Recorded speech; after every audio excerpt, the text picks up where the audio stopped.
The Jeff Meacham Network's Multiverse of Media. For over 15 years, the recognized symbol of excellence and the standard bearer in coverage of sports and entertainment.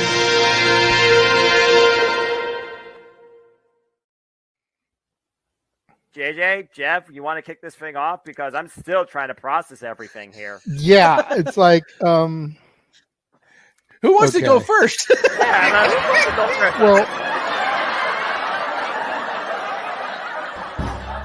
Come on in. It's open mic night with your host. you could maybe say there's really 4 topics, but it's split into 6. The Renegade, JJ Williams. The Sammy and Eddie Kingston thing, which one's the better smelling turd? And his panel of co-hosts. I am the founder. We'll call me that for today since we're going with the Jeff Jarrett love theme here this week, according to JJ. The West Coast Professor, Jeff Meacham. Karma is karma is karma. That's professional wrestling! Damn it! The Simple Man, Noah Foster. It's showtime! Yeah! How you doing, JJ? How you doing, Jeff? James. Yeah. And the He-Man, James Hebert. Imagine Bill Burr, Joe Rogan, Paul White, the Baldies. There you go. It sells itself. Get in there. Short his ass and shit the bed. He's not Amber Heard. Give it time, JJ. Give it time. No, I'm sure Jeff has some stuff that Dumb move. Just don't pull this bullshit again. You get one. Tony needs to stop caring about the ratings. Bradshaw said as long as the ads are in place, we're not going to lose that third hour. Real Honor does not have to be AEW Live. They don't necessarily have to coexist with each other. We kind of saw that tonight to a degree. Along with a panel of guests. He's no longer glorious. Don't you bring that up. You want me to rant about what my NXT used to... No, we are done here for the night. I swear, James. Because you never know who may show up for open mic night. I leave our company in the capable hands of an extraordinary group of superstars, employees, and executives. The first thing that came to my mind was, it's about damn time. Amen. I literally touched everybody in the state's trash. It's horrible, you guys. Peyton's new thing is Dennis the Menace, but it's funny because she calls it Dentist the Medicine. That's great. When Elliot Taylor came out and did Born for Greatness live, I was popping my pussy, having a great time. I didn't care. I was having so much fun. Sit back, relax, and enjoy the show. Fuck Bill Belichick.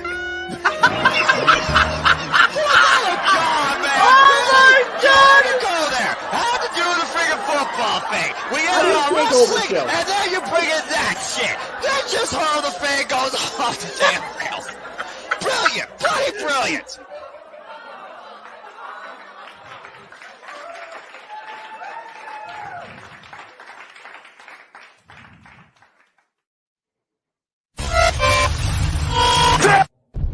We're here. What is going on, everybody? Welcome once again to the Saturday night shenanigans that are open mic night. I, of course, am your host and moderator, the Renegade of Wrestling, JJ Williams. Hope everyone is having a fantastic Saturday evening. Let's go ahead and begin to bring the panel of misfits in.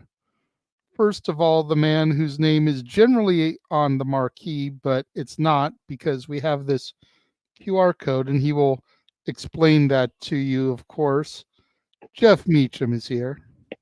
Hey, how we doing on a Saturday, everybody? Good to see everybody. And I know you guys saw me last night. Some of you did anyway, so thank you for tuning in to the update. I know we got watched because I got some feedback from it. So, yeah, just I mentioned it really quickly, but had a friend of the family unexpectedly pass away not too many years after his father did. So we're definitely looking to help support Mike's family in this time of tragedy. So please donate if you can. If you can't, the code's there. You can share the code and share the link with everybody. The link's in the description for the show.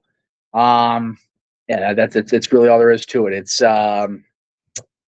Matthew, I wish we could get spicy because that way I could get the rest of this out of me. I had the flu all week on top of it, so the GoFundMe should be for a freaking another shot of Theraflu. Good Lord, man, that's been my friend. I'll tell you that right now. Theraflu is beautiful.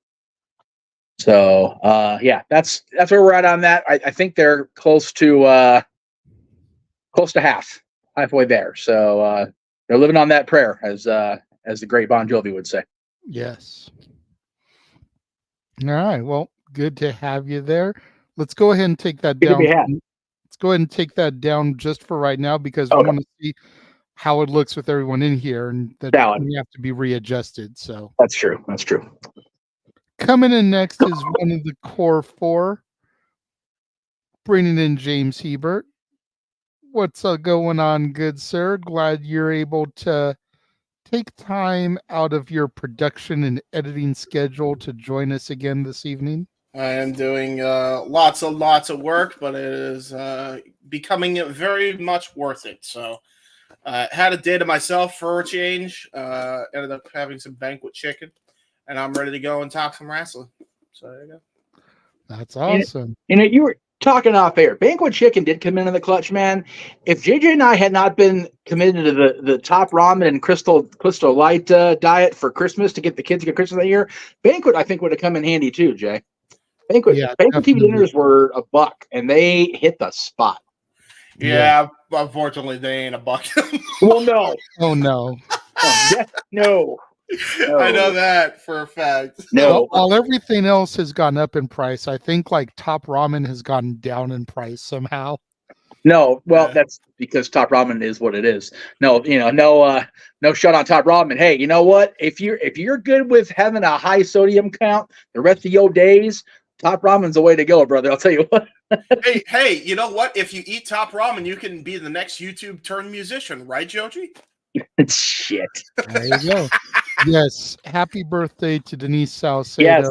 Yes. We would love to get her on an episode of Open Mic Night sometime, but absolutely, I feel like she is the hardest working woman on YouTube.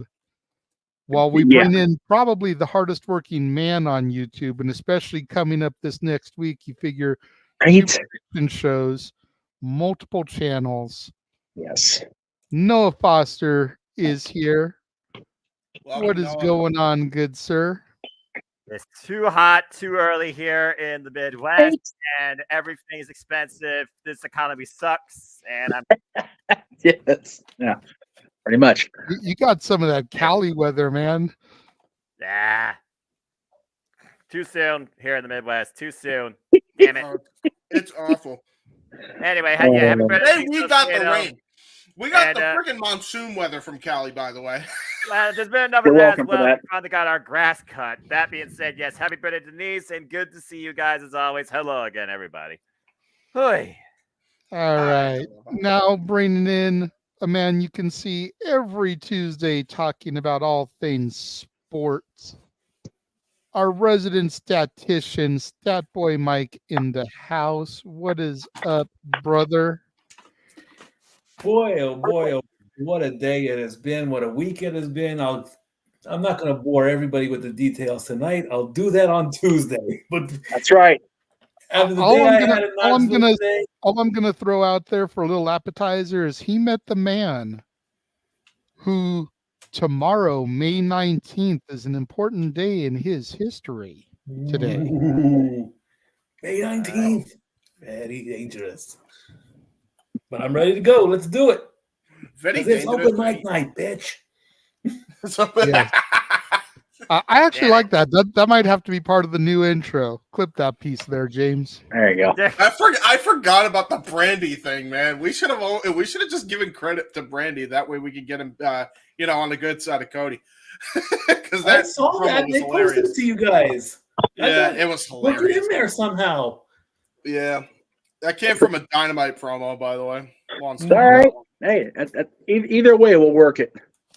Last but not least, at least for now, yes, is the man known the internet over as Mr.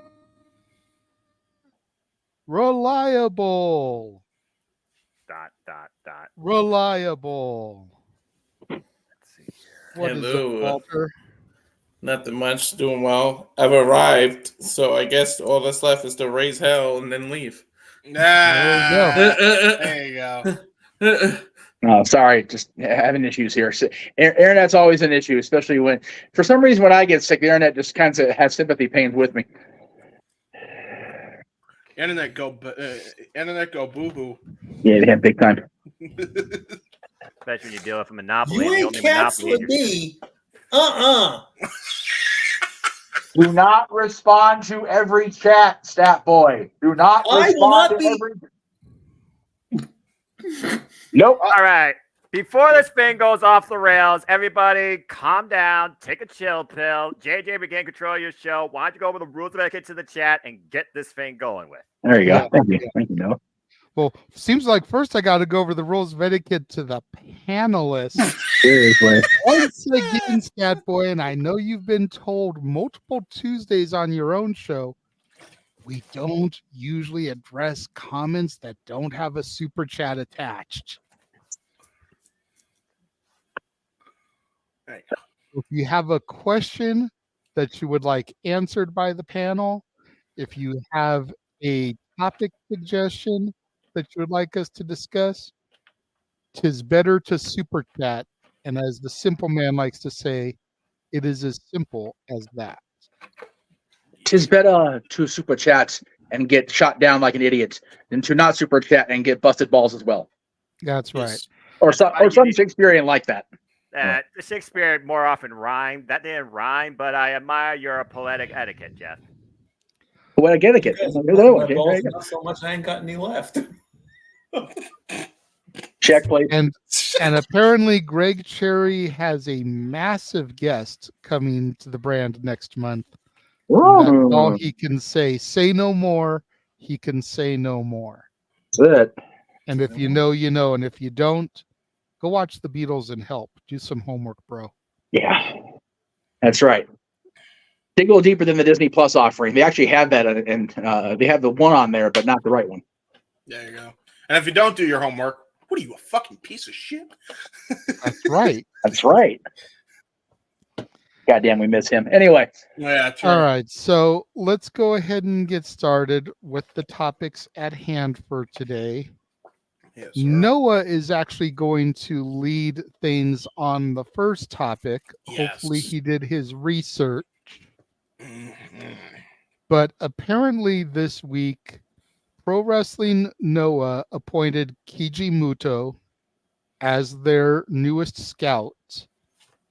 And the long and the short of it is that in his initial outing press conference after being appointed, he said that he's not just going to be scouting Japan anymore for the top talent. He's going to be scouting worldwide. And he wants to work to strengthen the relationship with WWE. That's about all I know. Figured we would throw to Noah to talk about Noah. Yeah. I mean, it's not the first time this has been brought up as far as, WWE and Noah, or Noah trying to work with other wrestling promotions. I mean, if you look at New Japan Pro Wrestling and Impact Wrestling, Pro Wrestling Noah has worked with those. Timothy Thatcher, of course, has worked with AEW. Timothy Thatcher formerly involved in WWE. But the thing here is Keiji Muto, the wrestling genius, of course, now retired, though his daughter, Great Sakuya, is, of course, doing kabuki-esque things on, Monday Magic, if you watch that. Anyway, arigato, JJ. So, yeah, it's basically, strengthening the outlook of professional wrestling and wrestling relationships, where some of these companies in Japan, they're very private in what they believe their brand is and keeping its value. Hello, Rosario Gala. So it's interesting because Keiji Muto, of course, recently put into the WWE Hall of Fame, his alter ego, the Great Muta. But Keiji Muto is also one of those guys that can allow for global localization for WWE, where you really don't hear much about WWE exploring the Japanese market or Japanese territory. And with the fact that Rousey Ogala, of course, has Julia, who might be NXT bound, it seems. And of course, Marigold, Rosie Ogala's promotion, has been involved in Pro Wrestling Noah back in their last show, May 4th.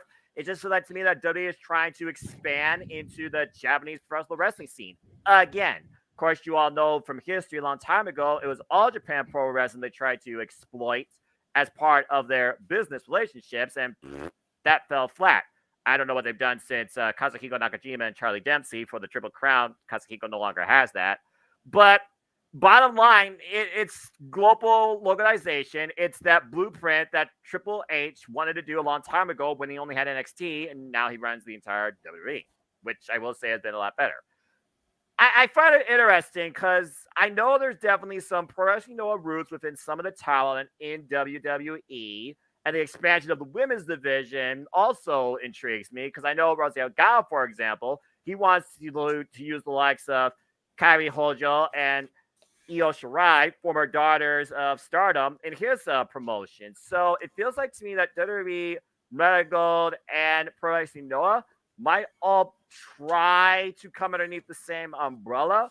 But I think Keiji Muto has a bigger vision than that as well, especially you saw the All Together show from New Japan Pro Wrestling. So again, it's very brave, but it's the same mission statement he tried to employ back in 2023. But now he can because he's the fracking president.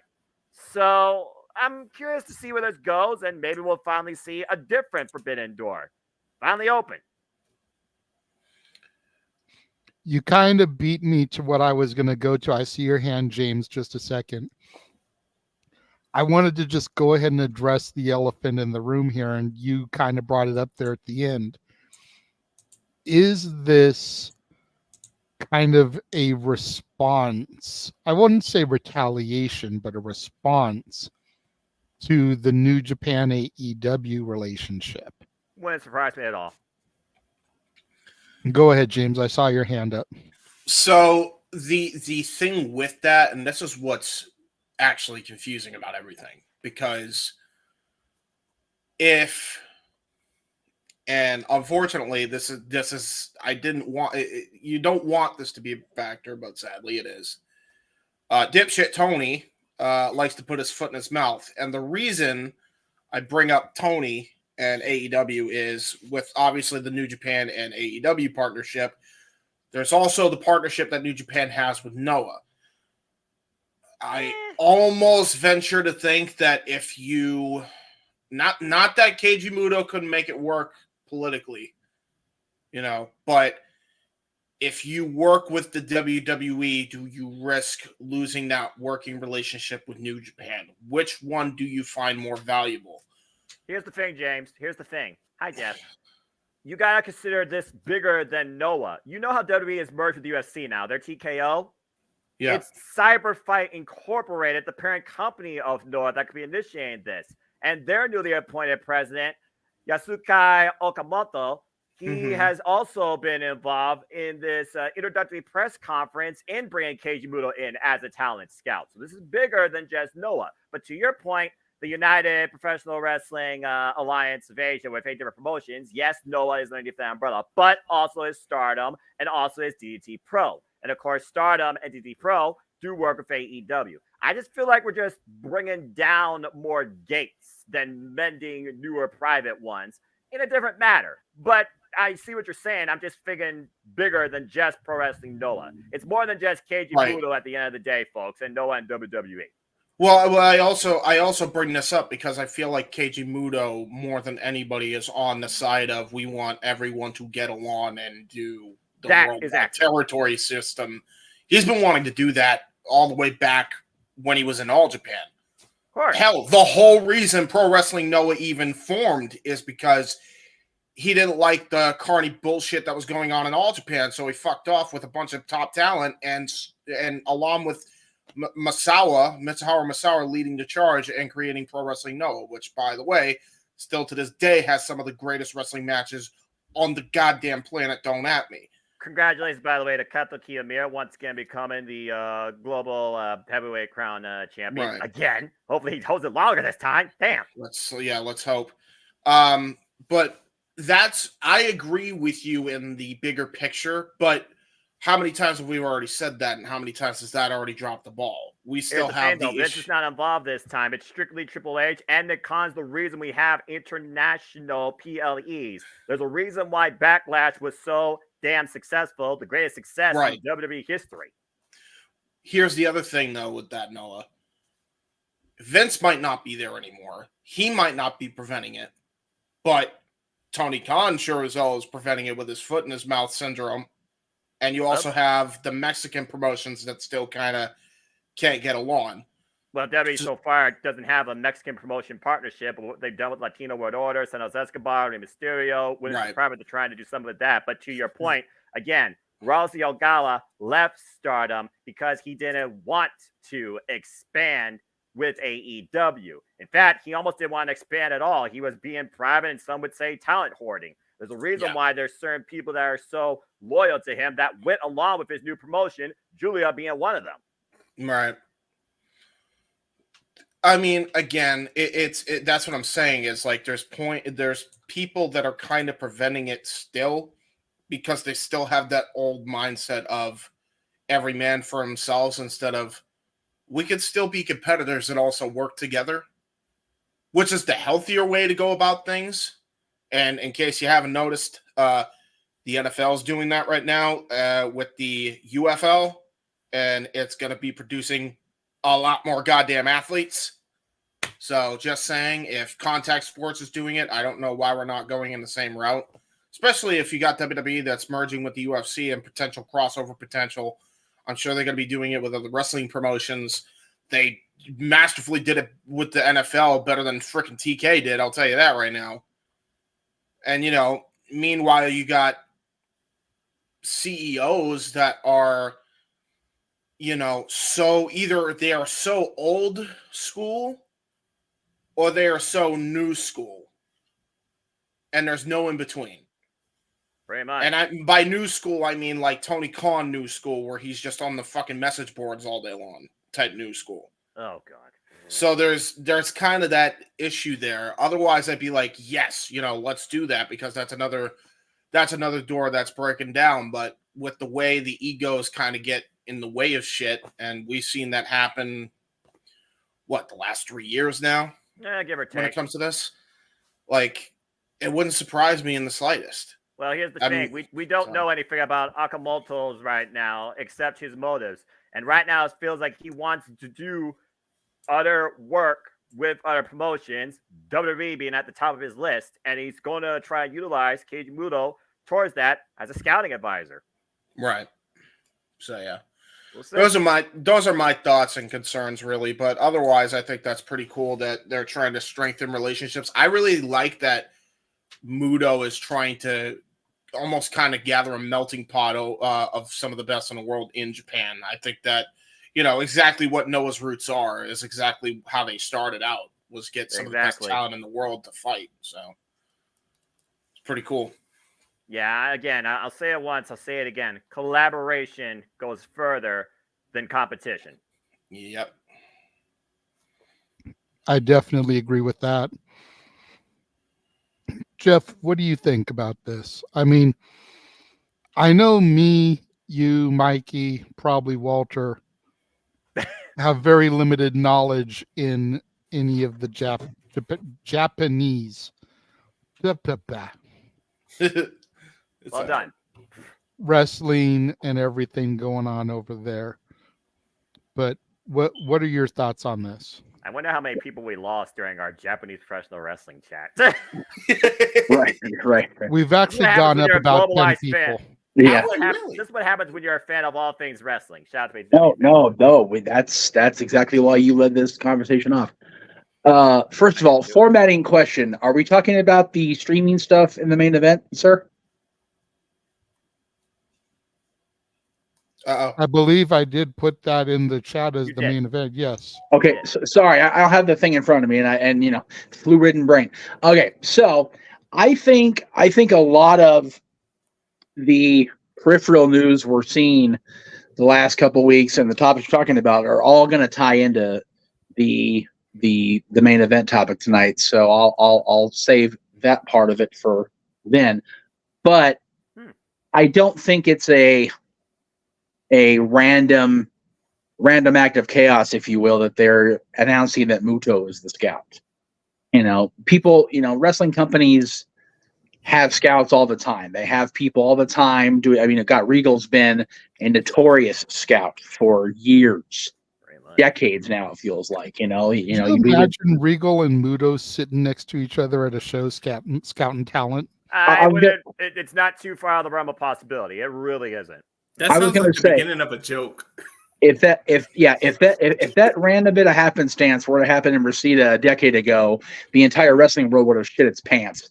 That's just the way it would have been. And honestly, as much as we know now, it still would be a what moment. So yeah. Accurate. But again, it's not an accident that happened to be announced that it's Muto and not random Japanese stunt double number 432. It's a great freaking Muta, So I think this is definitely strategic on Pro Wrestling Noah's part and him saying flat out that he's looking at WWE, and wanting to collaborate with them. I am just not surprised. Will it have something to do with the relationship or slowly eroding lack thereof between New Japan Stardom and AEW? Very likely. I think this Forbidden Door concept that Tony claims to have pioneered, which is a crock of shit, is definitely on the minds of the wrestling world. And I feel that James has a point to an extent of we actually could have a full-on Forbidden Door type show if certain people, not just Tony, by the way, would stop putting their foot in their mouth and their head in their ass, which is a very unique trick to attempt. I don't recommend it for the amateurs at home. Both foot in mouth and head up ass. That's a really weird configuration. If you can twist that much, good on you, brother. Call the circus. If you're doing that type of yoga, DDP's pissed. I'm just saying. Yeah, seriously, if you can trips like that, Dallas Page wants you to call him tomorrow. It's on a Sunday. You can call it on Georgia. Ain't shit going on there because Chick-fil-A is closed. That's the only type of thing you can see in a Pixar cartoon, right, Elastigirl? That's right. Oh, shit. That's right. This is a really weird ass metaphor for saying don't be a social media twat. I mean, it's if you can bend yourself to get into the social media twat, then good on you. Again, Dallas Page, call him tomorrow. There you go. By the way, completely off topic. Fantastic Four is a part of Marvel, correct? Correct. How have we not gotten a freaking Incredibles and Fantastic Four crossover yet? I'm just saying. Because they can't make a proper Fantastic Four movie, first of all. They've waited, like 62 at this point? That's a fair point. Okay, so now I pissed everybody off in the span of my part of the segment. We'll go ahead and keep going. There are as many successful Fantastic Four movies as there are odd Star Trek movies. Yeah, that's true. Good reference. Yeah, that's a great reference. That inequality doesn't add up to me. The only type of success the Thing ever had was a no DQ CAW. Cheap plug. And that is valid as fuck. It was only for a year, by the way. That's right. Which makes the joke even better. Yeah, exactly. And now back to our already scheduled programming, Cyberfight at WWE. It's again, I don't think it's a coincidence that it happened to be Muto, so I would be very surprised if this didn't lead to a more a broader working relationship going forward. Paul Levesque is not a dummy. Other than proper screening of people in France, apparently, at press conferences. So I really feel like we're going to see something more of this, and I hope it's for the betterment of the industry. People will go back and forth every week. Oh, it's everybody's tribalist. Everybody wants, one or the other, and it's like, dude, the guy in the guy in the lower corner here, the lower left corner, is like, no. I'm with him. Wrestling is what it's about. It doesn't matter if it's WWE, AEW, New Japan, Pro Wrestling Noah, TNA, NWA, whatever. Just GCW, Rev Pro. As long as wrestling, my NXT. As long as wrestling continues to survive and thrive like it is, I'm a happy ginger, blue or not. Let's Also to add too, you mentioned ECW. Rumors about that circulating. It may come back. Rumors, by the way, rumors. And then you also, I mean, just a hypothetical that I'm going to pose out there. With the way everything's going on in combat sports lately, next thing you know, freaking TKO is going to announce that, hey, we're bringing Pride FC back. We're going to put there you go. There you go. Fedor Emelianenko's coming back and better than ever. All I'm going to say is this. If ECW comes back and Durag McMahon is not the inaugural champion, I'm not watching. Because what would be more ECW, old school, like the real ECW, than modern day Durag McMahon? You think about as controversial a figure as Vince is these days? Tell me that's not OG ECW. Oh, jeez. You know what, though? They never would do it, but I would love, I'm not even going to lie to you. I always thought Shane should have been the one to win the title. He makes sense with how much shit he's put his body through over the years. How did he not pitch himself as ECW champion? That's a fair point, actually. I don't know why he's never won that belt. And you know what? If they bring back ECW, first order of business, you give it to Dreamer, and then you have him lose it the night right of to fucking Shane McMahon. That's what you do. As long as he doesn't tear his quad. Let's hope. Hey, Noah. Remember we were talking about Kijimuto being the scout? You remember? Yeah, and then I remember. James went to Philadelphia, and JJ went to what was that year that I don't want to talk about. So yeah, Cyberfight, TKO, WWE Pro Wrestling Noah, Shinsuke Nakamura, Kijimuto, Paul Levesque, Akamoto. Okay, hey, maybe that means Backlash next year will be in Japan. Yeah. I got to Noah. All right, so whoever he wants to do next. Can you imagine that? Stop that. What is wrong with you people? God damn. I thought it was just the flu. I'm like, am I reading that right? No, it actually is a Matthew. You are, dude, no wonder you just watched that trivia. You're a sick fuck. I don't have the comments up in front of me because I'm working on actual stuff that actually is more, sane. So all right. That does it. I'm going to read it then because he said, is it Durag Vince with the Gomez Adams facial hair? All right. So when we take the long break to promote James's uncle's documentary, I'm going to make that picture a reality. We'll do that after the break. It'll be a thing. Mike, okay. Mike or Walter, do either of you have anything you would like to add to this topic? Mike, I know you know very little about the Japan wrestling. I'm pretty much good on this one. I mean, you guys covered it. I mean, they can say the word Japan, but they can't say New Japan. So maybe this will probably be their two different companies.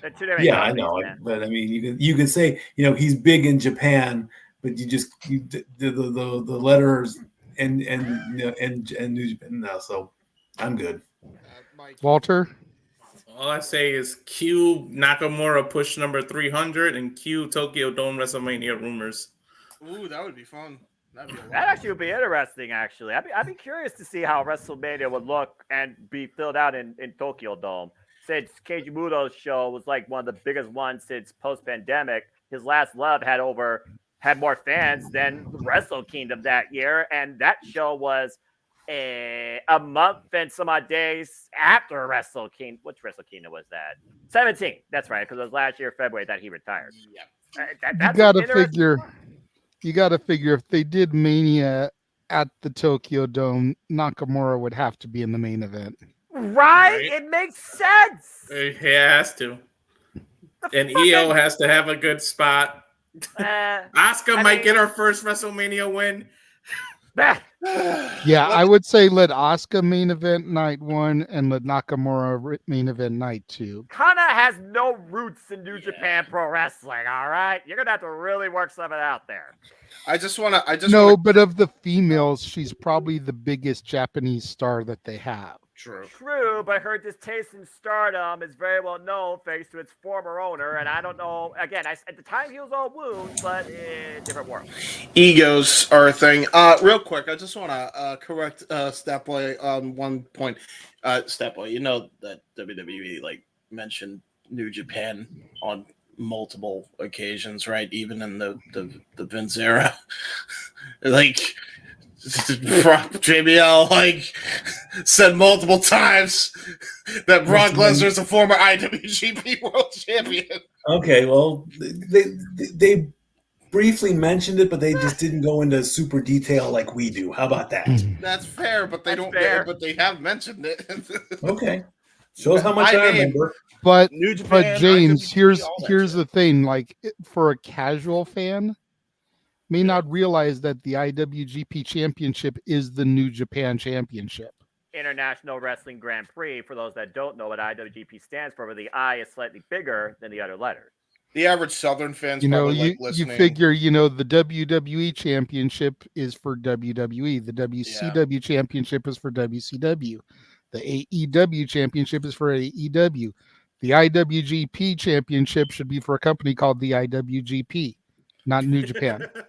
Yeah, that's fair. I don't know why they did it like that, but it's So I'm just saying, like to a common fan like Mikey, he may not even make that connection.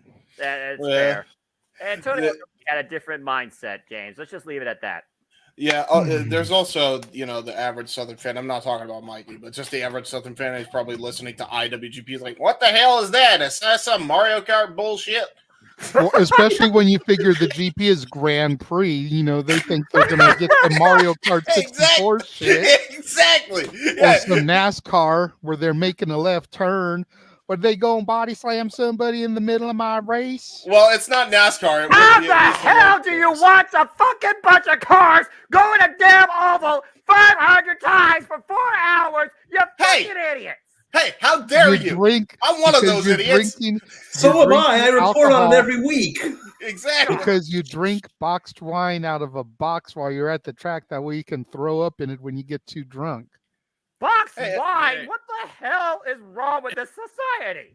Tokyo Dome! Stereotype. NASCAR might be interesting. They're making a left turn. No, Tokyo Dome would have the Rainbow Road Circuit, bro. There you go. To be fair, they probably do have that at their Mario World, but that's a whole different conversation. Yeah, but no, I'm for anything that fuck makes is the happening sport here? that we all love better. So whatever's gonna make the sport continue, I say go for it. Yeah. No, we just managed to somehow turn a Japanese wrestling conversation into video games. Into Mario Kart because of the IWGP. At least Japan is the video game capital of the world. So at least in context, it makes some sense. Well, I've never played a Yakuza game in my life because I'm a cheap ass. Hey, the Yakuza game slap. I'm just saying. Well, I mean, yeah, you want your closest Japanese experience, you play those because every corner has a damn minigame. And for some reason, because Utsuko Okada and the rest of the New Japan top stars are part of the Yakuza Japanese mafia. Ironic that you would bring up Kazuchika Okada, because we did get a super chat from Emmanuel that mentioned AEW sucking every talent from the other company, being New Japan, because we were talking about Noah.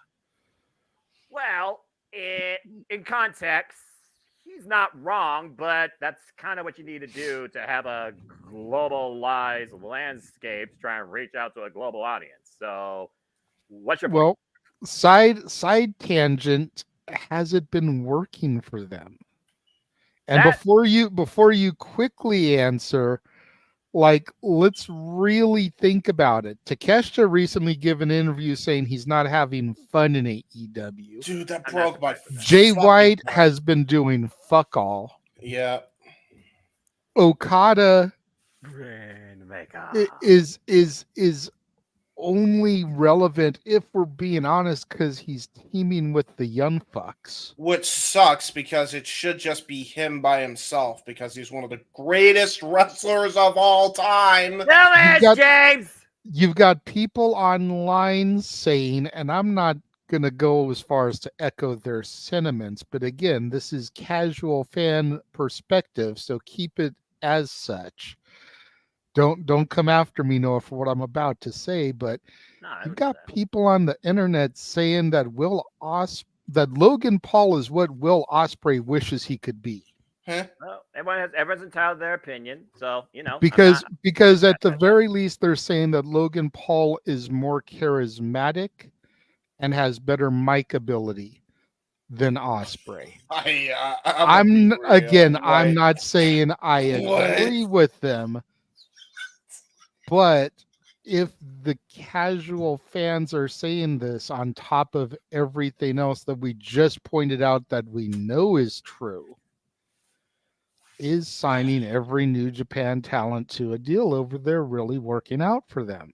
In context, because you're looking at the casual audience, I'm not going to be one of those idiots that don't understand that. No, of course not. For a casual, you have to make sure that somehow relatable. The only reason people knew fuck all about Tama Tonga is because he's part of the bloodline, for example, to your point. So there's an approach towards everything, and the approach AEW is doing is for a knowledge base of known versus trying to teach the unknown. I will not deny that. I will say it is odd that they do it the way they do it.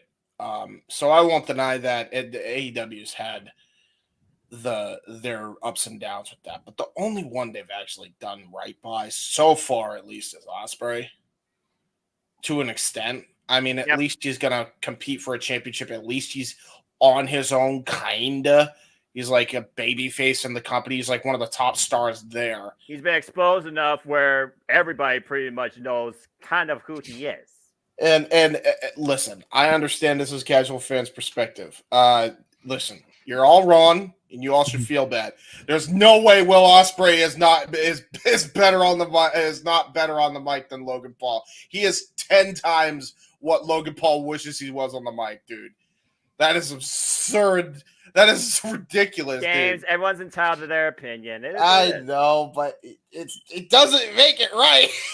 Opinions aren't supposed to be right. They're your thoughts. I know. I'm kidding. I know. I'm just messing with you. What the fuck, though? Society. Like, all right. Yes, he says bruv a lot, but the dude, the passion on Will, on him every time he steps into that mic is like he's one of the shining stars in that entire top star division. Like, he really is. Yeah. I think he could legitimately like have a promo battle with MJF. I think he's that good. Because he's got, that would be interesting to see. I'm not going to lie. Because like he's got how do you say it? Like, and Walter will know what I'm saying with this, but he's got like that Conor McGregor-esque flair to him every time he talks. He really does. Which ain't a bad thing. It ain't a bad thing. Just don't go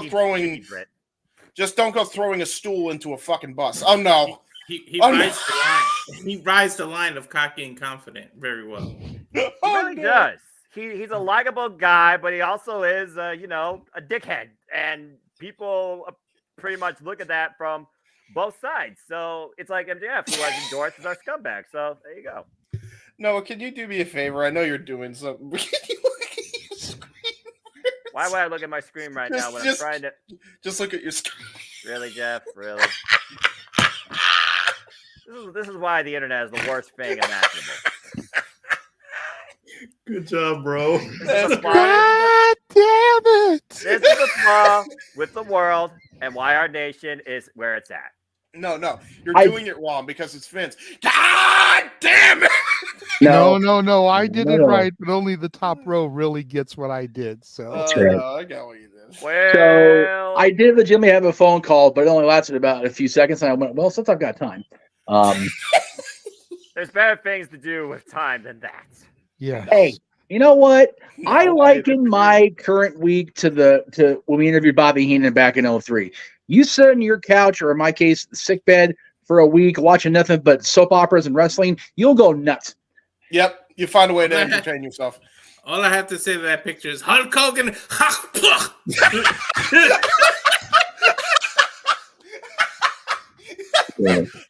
Hogan. And with that, we're gonna go to a commercial. Oh, there you go. Christ. We're gonna show you guys what you can see every Tuesday when the Stat Boy opens the doors to the sports bar. Stay tuned. And now, preview time. So let's take a look at what's coming your way.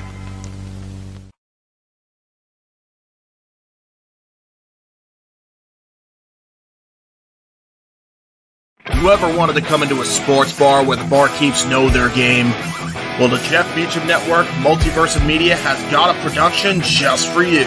Sit down and relax as the Stat Boy and his partner break down the statistics in all things sports.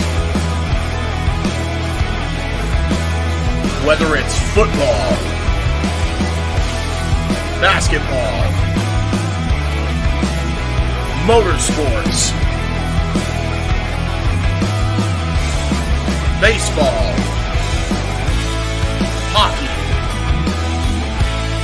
soccer, professional wrestling, mixed martial arts, boxing, and much, much more. All are welcome. Your barkeeps here keep you up to date and in the know of everything going on in sports, while also having a pleasant conversation about it all. Your host and owner of the bar, Stat Boy Mike.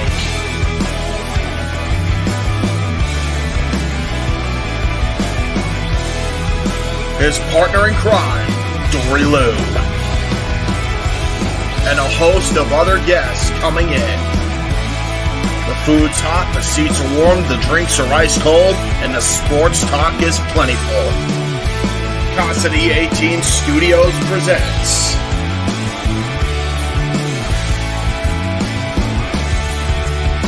Stat Boy Sports Bar. Take a bar stool and enjoy the show.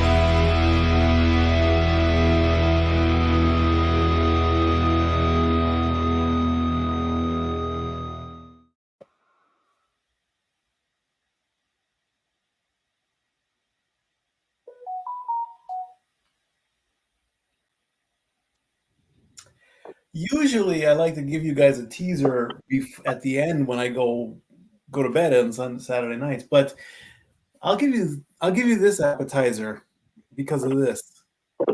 2 words: competitive eating. It's a thing. Check out the sports bar on Tuesday, and you'll get the rest of the story. Amen to that. Amen to that, brother. Scary as hell too, if you really think about it. But I'll save the main course for Tuesday. Yeah, it's the main course. I see what you did there. Thank you. And his main course has a first name. It's OSCAR. His main course has a second name. It's MAYER. And you know. I think that's a bunch of baloney you're spewing there, JJ. I have And not if you messed with don't that know, now you know. I have not messed with that meat byproduct brand in I don't know how long. Yeah, so that was funny though. That was good, James. Good one. Way to spam a bunch of nonsense. Speaking of byproducts, let's go back to AEW for a moment. Oh yeah! Oh Jesus! What a stab in the jugular! I kid. I'm really trying. I'm really not trying to take too many shots at AEW tonight. I'm really not. Actually doing all right. No, but this is an interesting conversation point, as it was announced a few days ago that on the road to All In, AEW is basically taking up a residency in Arlington, Texas. The hell? All those episodes of Collision and Death Before Dishonor will be in the same venue. Oh. Interesting. Yeah. So I have 2 trains of thought here, very Harvey Dent-esque. On the one hand, it's goddamn, we're beating another fucking market to death. Just like we did Chicago a couple years ago. What the fuck are you thinking? On the other hand, it's like Texas is a huge market. You think about the Von Erichs, of course, the Iron Claw movie just dropping on Max, which they decided to promote during a King of the Ring episode instead of AEW television, but I digress. They promoted a lot tonight. There were plenty of commercials this week on Dynamite, though. But you think about that, and you think about what a transit hub it is, and Dallas Fort Worth Airport and everything, it's easy to get in and out of for talent coming from pretty much any part of the world. Yeah. Dallas Fort Worth is kind of like LAX, kind of like Kennedy. You know, I would not be surprised if after the show on the 17th, they all don't just jump on a couple of planes and fly to the UK together from there, because why disperse and go back home just to then catch a flight? You know what I mean? It's like, that's a huge hub, and then you get a whole week of promotion in the UK for All In. I think they've got it set up to do Dynamite from the same venue as All In this year. From Wembley Stadium? Or somewhere nearby. I think they're kind of doing the WWE approach this year. They may not be in Wembley per se, but I think they're doing the show in the UK. I mean, Maybe the Impact O2? Wrestling used to run in the O2, so Yeah. it's not too far-fetched to find something near Wembley to do AEW. Let me check their tickets. I'm curious now. So I'm curious what everybody's thought is about it. And Matthew makes up a great point. It's smart that they're working a 2,500 seat venue. Definitely going for a smaller venue than what they've been booking. But can they fill it 6 times in a row without burning the crowd out? Now, Arlington isn't El Paso. It's not Dallas. It's not Houston. So maybe Arlington is clamoring a little bit more for the wrestling. I don't know though. Like I have skepticism, but I do have a positive outlook on this one. I saw your hand, James, but I do want to go ahead and throw it to Noah first as the primary AEW head on the panel. Plus, then he can get his thought out and go back to what he's working on for church tomorrow. So That's fair. That's fair. Well, again, I look at all things wrestling, but I guess I'm just the AEW guy because I'm just like, this is great pro wrestling. I don't know. well, But I know Mike doesn't watch it. Oh, I I know James has been very cynical of it. I know I'm on the verge of ceasing watching it, and I don't know where Jeff and Walter stand with the product. So I figured I would go to you first on this one. I know you'll have a positive outlook more than likely. well, that's the only way you get ahead in life, and the only way you can try and enjoy wrestling. So fair enough. First off, to echo your thoughts, because these are all just Saturdays. Yeah, there is nothing booked that last week before All In. So Monday, the August 19th, all the way to Sunday, August the 25th, All In. There is nothing booked right now on AEW's website for tickets to a Dynamite, Rampage, or Collision that week before they go to Wembley. So you very well could be right there, which would be huge for AEW to try and do their first internationally recorded telecast. But as far as this goes, to me, it almost feels like finding like that key centralized location to get a feel, an idea, and maybe, like you said, a centralized hub. Like I always said, Impact Wrestling is like the mecca, the beacon, the center of the industry, because anybody can come in and out of that company and go anywhere else that they want in the world. So I think that it's smart strategy to focus content, at least for one of your shows, from a sizable, reasonable venue with a nice schedule, because we know all the Dynamites and the Rampages up to that point, they're going to be booked in different things. I mean, hell, they're doing Dynamite in California while they're doing Collision in Las Vegas this coming week. So there you go. So I am kind of curious to see how this does shape that month of Collision. And the fact they're only doing that on Saturdays at the end of the week, and they didn't apply that to the Dynamite, which is the premier flagship show, and Rampage, which usually follows, its own thing when it's not competing with the damn NBA or NHL. Damn it.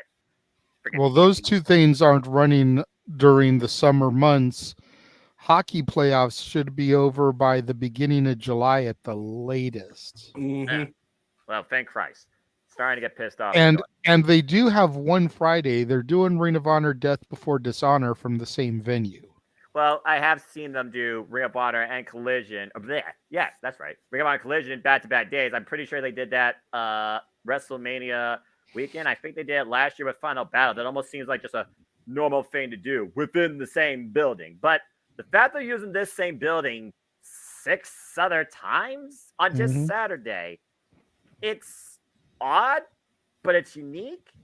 And it almost sounds fair heading out towards what is truly their biggest show of the year. And again, I said last year, will the sequel surpass the pilot?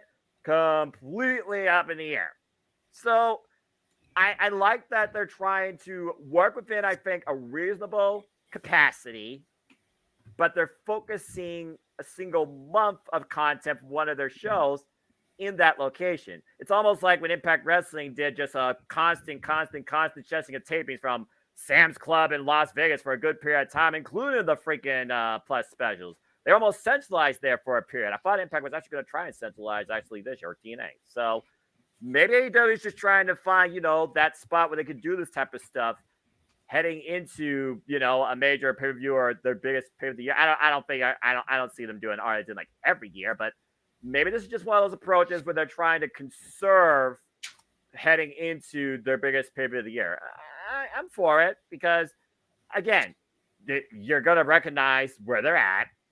It shouldn't necessarily affect the audience if the audience, keeps cycling out who gets the tickets and what. Because I imagine they're not going to do get all these shows in a single pass. That'd be futz. I imagine they'll probably do 2 or 3. So I'm just curious why they chose Saturday's Collision for this versus the other 2 shows. But then you talk about capacity. If it's only 2,500, that seems fair for a Saturday night. Well, that plus, let's be honest. Ever since Punk left the company, collisions have been very lackluster. Mm-hmm. I'm just going to leave it at that mildly. No, I get you. It feels like Dynamite is still a hot ticket. That's their A show. Yes. People are going to tune into that regardless. Yes. But more and more Rampage and Collision have gotten to the point where if I'm home and I'm not busy, I'll watch them. But if I don't watch it, I don't feel like I missed anything. Yeah. I get that. I get that. Besides the Collision, it's like main event. Besides the Collision main event and opener, the middle's So it has been like that. As somebody who watches it weekly, because it's there. It's pro wrestling. I live on pro wrestling. I just don't do it like Nick Nemeth. And it does look like every time I throw this up, I just caught there is a Thursday Collision, so it's obviously being preempted. Bloody hell! 1 week at least. No, sir. It's being recorded to air August 3rd. Oh, okay, that makes sense. So it's just not going to be live that week. Correct. Why would it be? Why would it not be live that Saturday? Not What's sure. going on August 3rd. Probably a concert. Oh, right. The venue probably would have been. Okay, yeah, the venue probably. Yeah, probably. Because you got to, of course, work with Torres, directories. This is the first AEW. I'm curious if this is another plan they do for maybe their biggest pay-per-view of the year.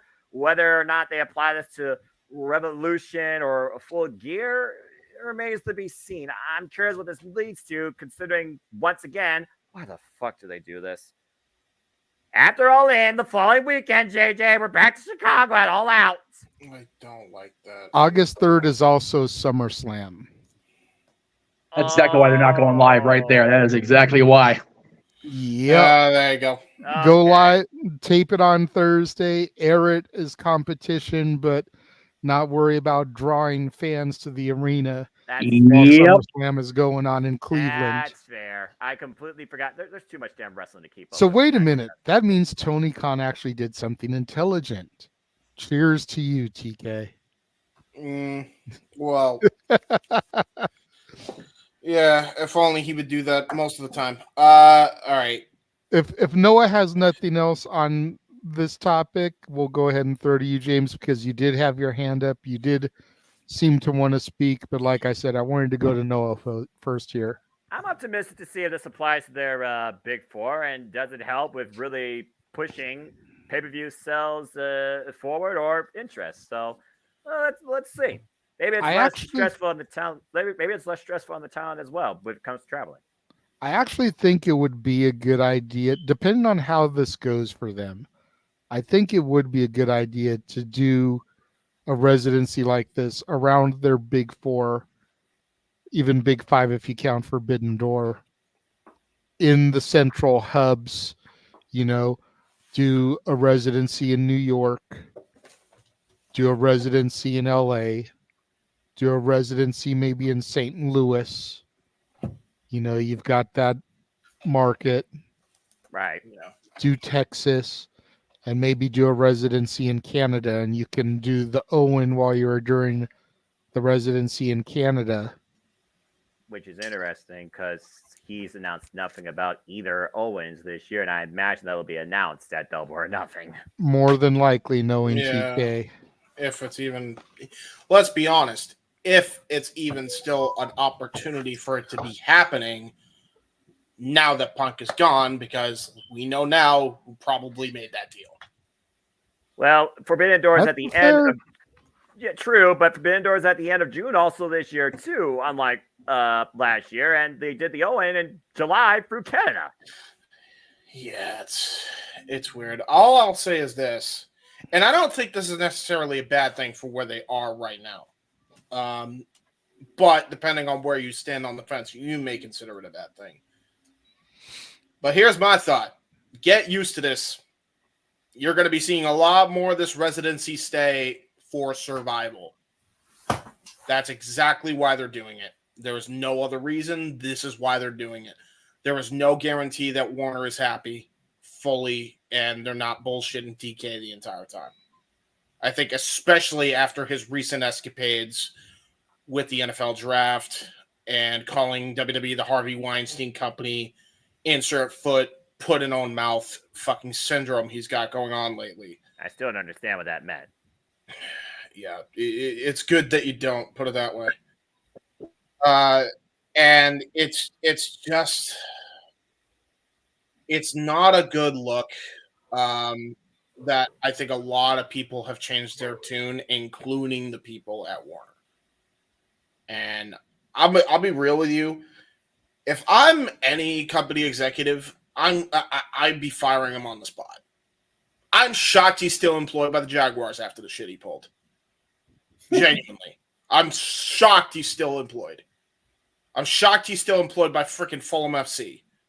Although I'm sure they don't really give too much of a shit as opposed to NFL, who actually has a working relationship with the WWE, but I digress. Now,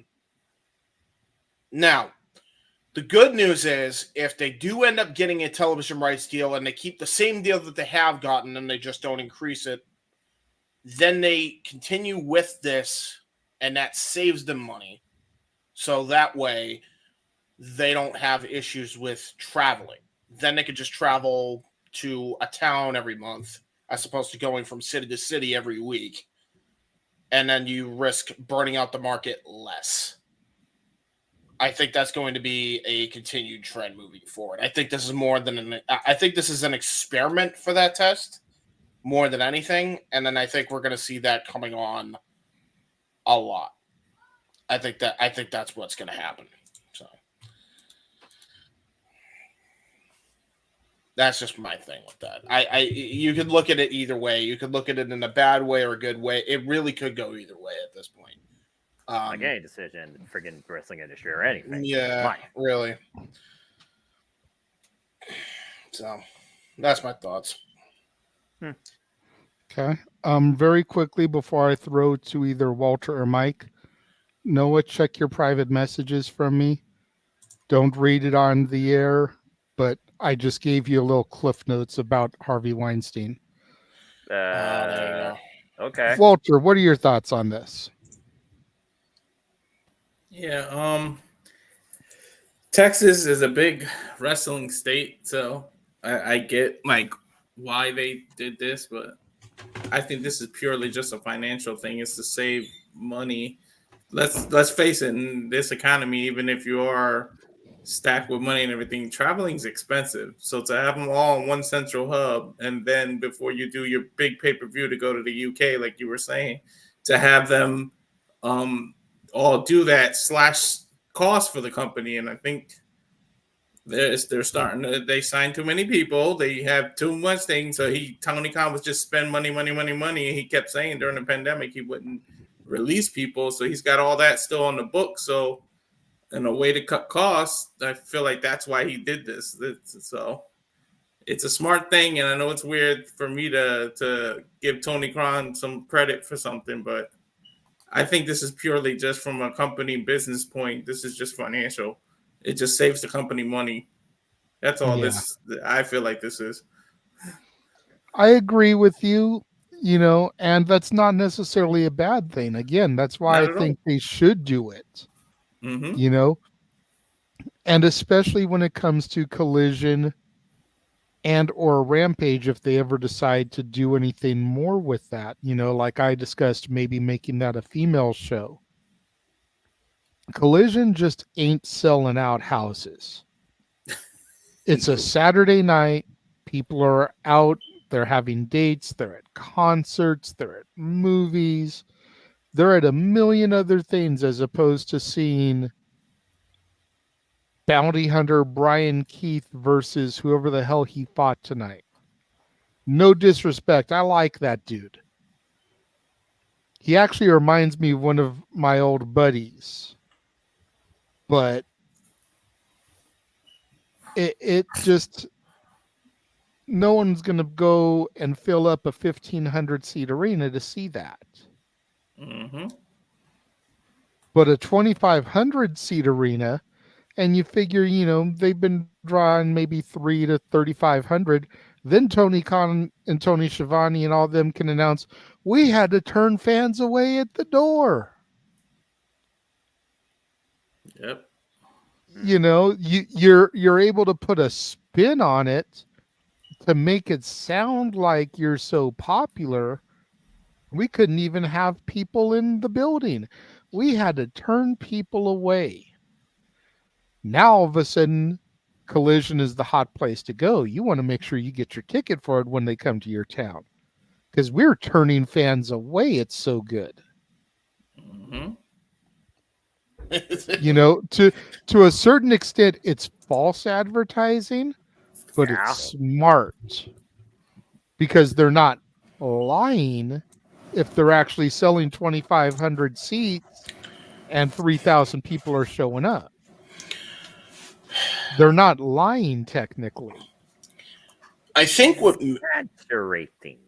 I think what makes this sad, to add to your point, though, JJ, is like that's exactly how you could look at this in a bad light, because they didn't need to put a spin on shit. The most diehard AEW fans back then, when they were on their highest of high, which were me and Noah, I've fallen the fuck off for obvious reasons, but when they were on their high, there was no bigger defender of this product than me. I was going to bat for them any way I could, especially when Tony Khan was being accused of being racist all that time ago, or the time where they said he's not having sellouts, and he was, or that he's not selling enough merchandise, and he was. You can't say that now. They've fallen off. Every metric down.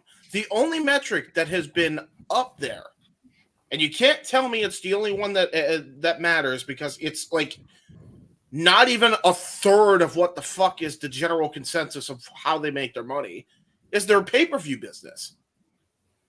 That's the only thing that's up right now, is their pay-per-views. And that goes for AEW and Ring of Honor, because they both bang. That's it.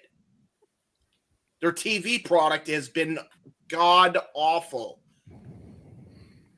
God-awful. With the exception of Dynamite on a rarity lately. You're not building up stars correctly. Like, the only one they've done that successfully with is Willow and Mercedes, which is the TBS title division. No, nobody else has meant shit. Maybe you could make an argument for fucking Jericho and Hook. But I think even that's a stretch because Hook was already made and Jericho's a fucking legend in the sport. And really, it's just going to do more for Jericho than Hook anyway because he's just trying to reinvent his character for the upteenth time, which is already working. So at the end of the day, it doesn't even matter. Like, I don't even know what the fuck we're doing anymore. And there's reasons why we're at where we're at right now. If you're going to Texas, you should really take a hard fucking reset and go back to what made you get to the dance in the first place. Long-term booking. God, you need long-term booking. And I'm not talking about just for the pay-per-views. I'm talking about for the television leading up to such.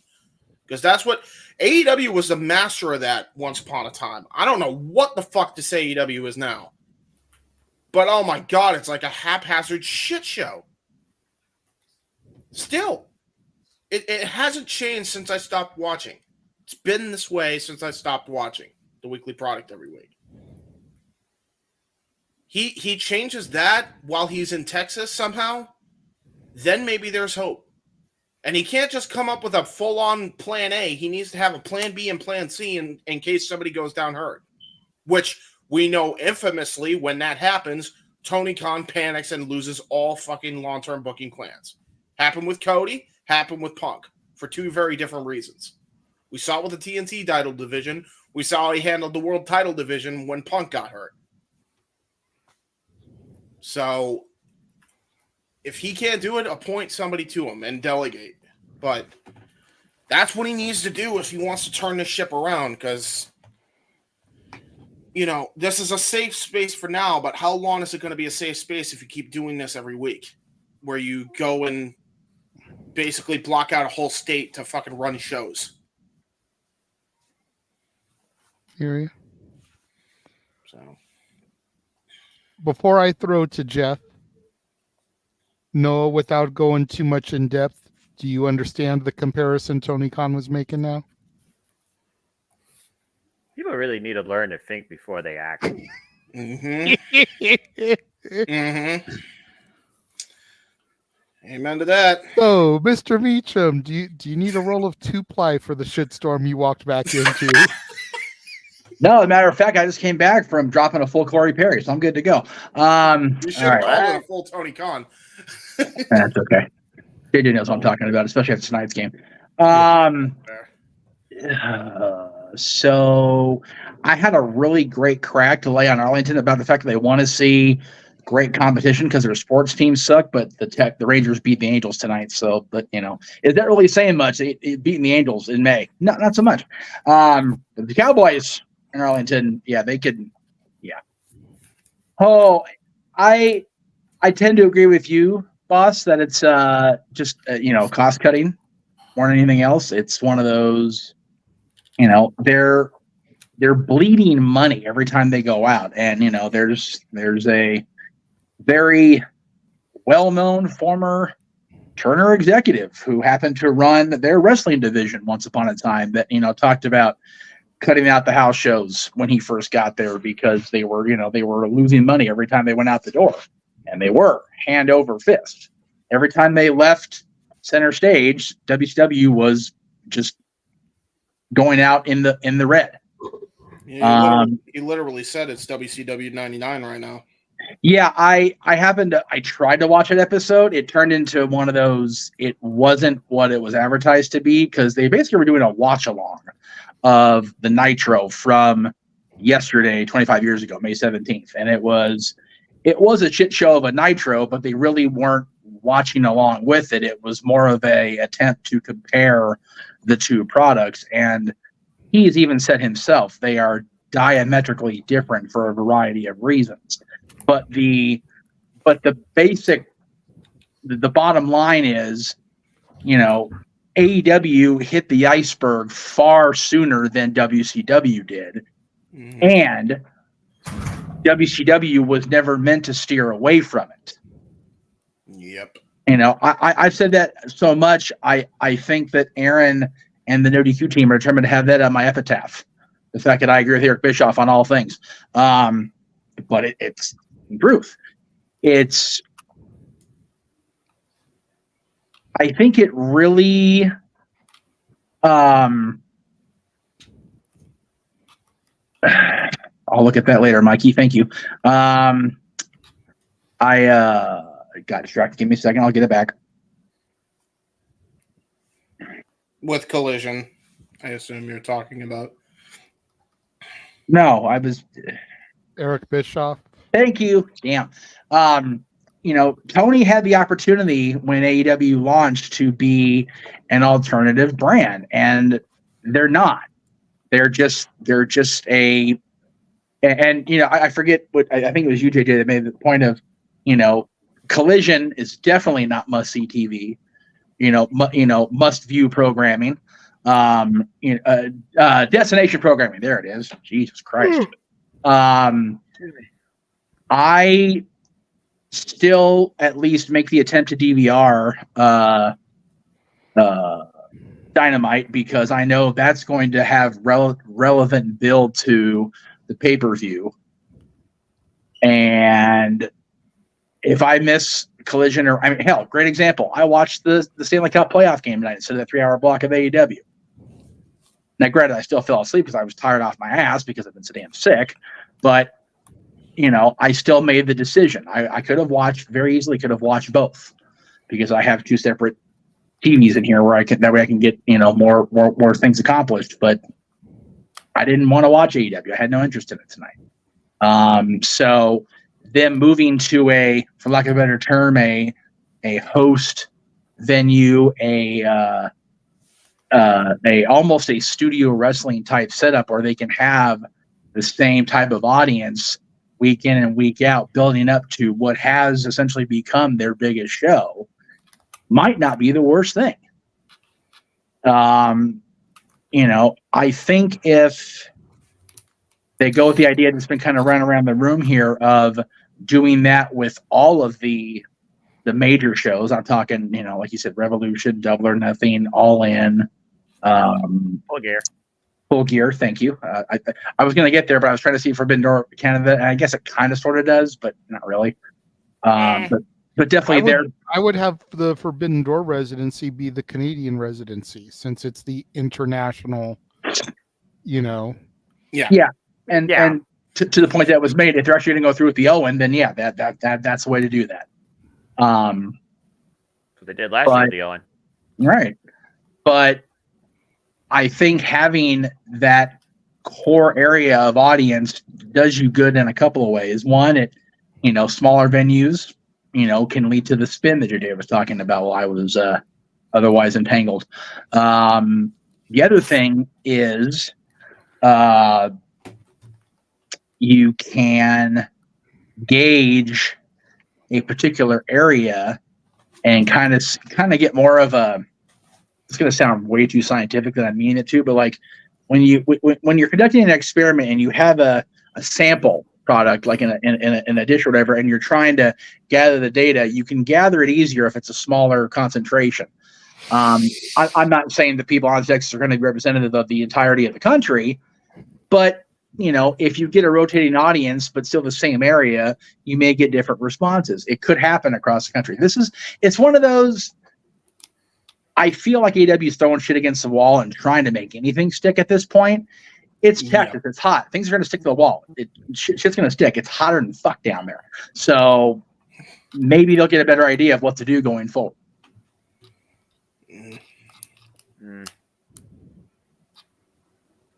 And I'm seeing as I go along here the messages in the chat room.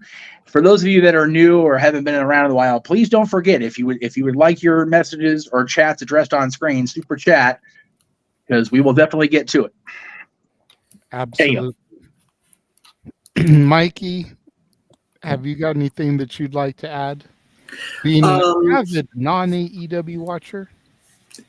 It's almost like, it sounds like AEW is trying to grasp at straws other than throwing stuff at the wall as well. I mean, I can agree. It's all about, money, merchandising, marketing, all that. There's a lot of sayings down in Texas, God, family, football, and wrestling. That's a popular thing in Texas.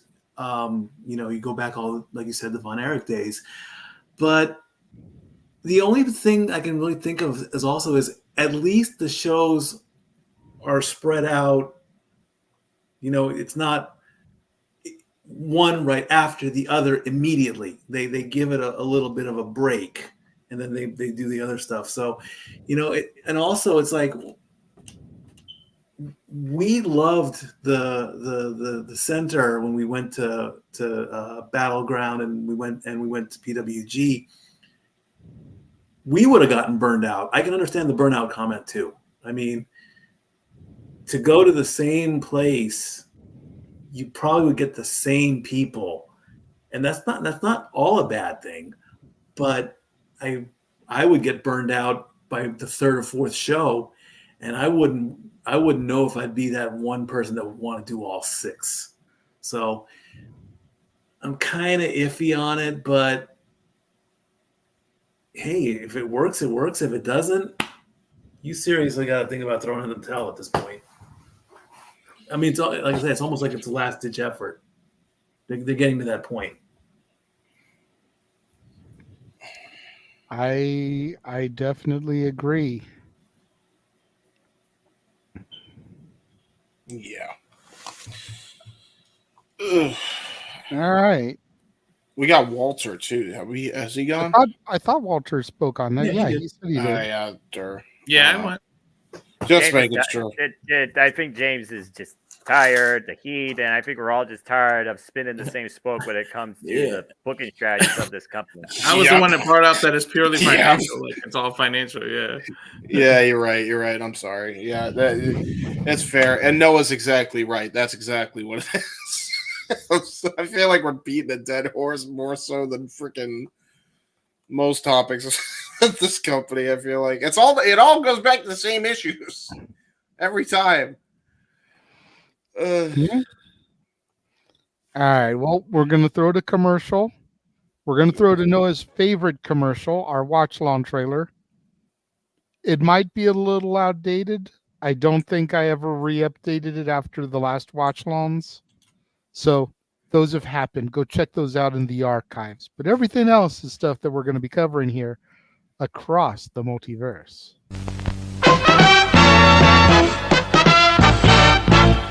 And now, preview time. So let's take a look at what's coming your way.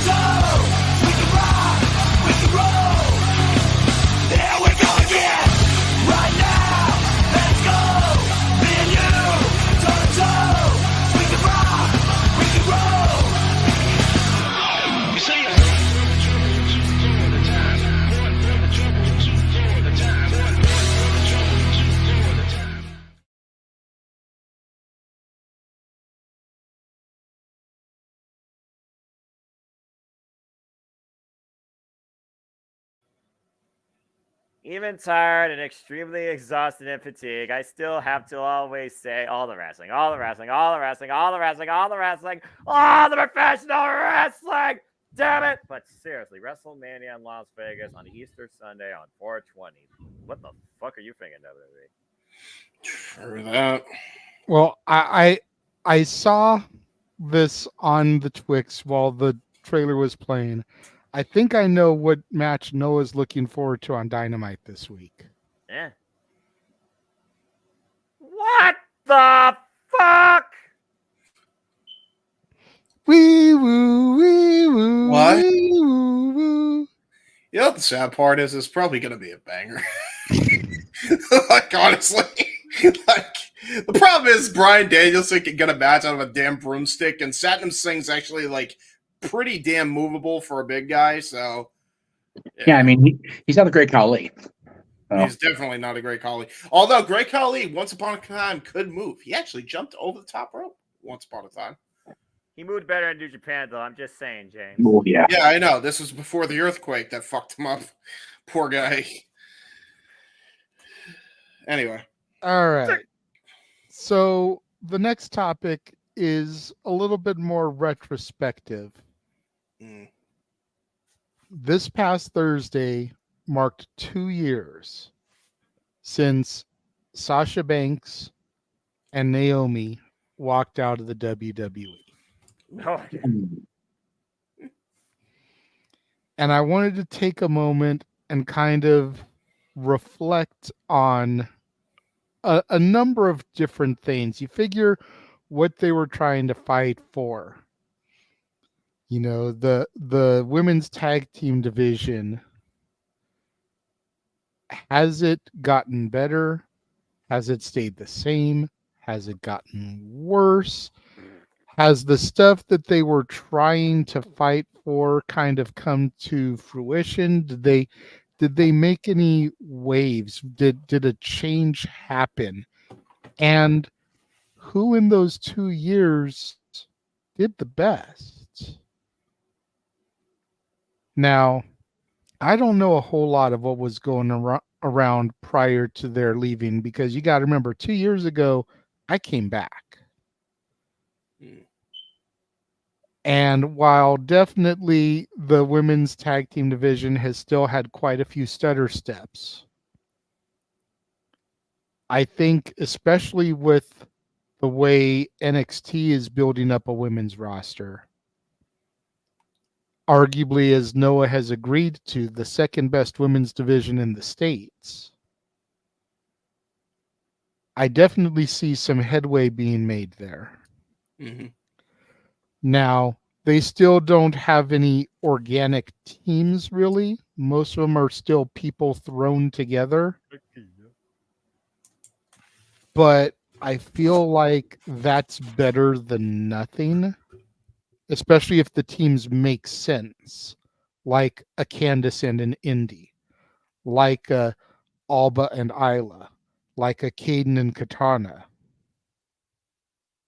You know, they're still thrown together teams for the most part, but they work. Yeah.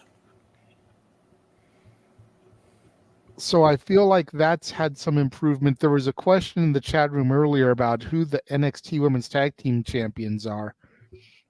Since we are discussing tag teams here, I'll go ahead and address that. There are none. Yeah. If that guy is still watching, Alba and Isla unified the titles with Ronda and Shayna, losing the NXT tag titles to Ronda and Shayna, and there's only been one set of women's tag titles since then.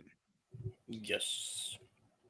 Which at first I thought was a mistake, but now that we're getting this NXT Women's North American title, I think it was the best thing they could have done. Mm-hmm. Because there's way more singles wrestlers in NXT than there are tag teams. Yes. So to give those up-and-coming women, your Sol Rukas, your Kalani Jordans, a title to fight for, while the other women go after the main title, I think is brilliant. Yeah. When it comes to who did better of the two, I got to go with Trinity. I got to go with Naomi. Yeah. Yeah, Mercedes had a decent little run there in New Japan that only the diehard wrestling fans saw. Not trying to make fun of, but the Noahs of the world that watch all the wrestling. Most people have no idea that she was there. Yeah. You know, she won the title and within like 2 months was losing the title. And then was supposed to become the New Japan Strong Women's Champion, but fucked up her own move so that she got injured. I want to try to blame Willow for it in this bullshit storyline. Then there's all the shit that went on about her in the meet and greet circuit during the time when she was gone. Whereas Naomi reinvented herself under her real name, Trinity, went to Impact, freaking defeated Deonna Purrazzo, made her tap, had a lengthy run with the Knockouts title, arguably the greatest women's division in the States. Damn it. And has been welcomed back to the company with open arms. Has she had the greatest run since coming back? No, that's questionable, depending on how you look at it, but she's back in the company. Mercedes is supposedly where the best wrestle, but she ain't had a match yet. How good is she really? And yes, I get she's not fully healed, but it helps to make the joke there where she's in a company where they say the best wrestler and she's not wrestling. So clearly you're not the best. Mm. I'm going to go to the man whose name is not on the marquee tonight because it's a QR code. Jeff, you start us, or no, my apologies. I forgot that Mikey put in the private chat he wanted to go first. Yeah. Go ahead, we'll go to Mikey first. I'll go after Mikey. How long do you prep something before it burns? And how long do you set up? Okay. Now, yes, you said, Mercedes is injured. Fine. I can factor that. This is why Naomi Trinity has done better. So I agree with you with that. Okay. She needs if she doesn't get well, fast, quick enough, and if she doesn't start wrestling, that's going to be another nail in the coffin for her and AEW, straight out. As far as also, things getting better in the women's division, absolutely. I mean, look at the current WWE Tag Team Champions, women's Jade and Bianca, absolutely. You brought in Tiffy Time. Okay, great. Keep going with it. You got all this talent. What happened with the Impact stuff with Jordan Grace? If that was a one-off, I have a problem with that. That should have kept going. I would have loved to see that continue. I mean, it's been 5 months since the Royal Rumble, 4 or 5 months. So let's continue that option. You're wasting one talent somewhere else. Others are flourishing. I'm turning the dial up on Jade. I'm very happy for her now. She did a great job this past weekend. If you haven't seen SmackDown yet, great storyline, great match. Things are working for them now, and it's great. But keep it going. Don't stop now. Let it go. All right. Before I throw to Jeff, I feel like I need to address Mikey a little bit. As much as I love Bianca and Jade as my tag team champions, it's still another example of a thrown together team. Right. I understand that. It's working, but it's still another thrown together team where we need more the Rockers. We need more the New Age Outlaws, the Acolytes. We need these type of teams for the women. As far as Jordan Grace, what do you want? Do you want her to be popping up weekly? Even AEW doesn't do the Forbidden Door every Dynamite. They do it once a year. This is the second time a reigning Knockouts women's champion appeared in the Rumble. And there's still a lot of Twitter banter going on where we could potentially see Jordan Grace versus Natalya at Slammiversary, where Natalya would then do the favor and go to the TNA pay-per-view. Sounds good. I like it. But You don't want to do that every pay-per-view. You don't want to do that every week. It needs to be a special event. Agreed.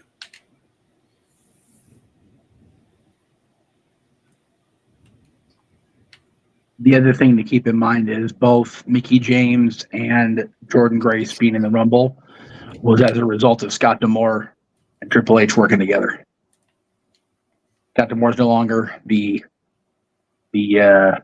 go-to at TNA.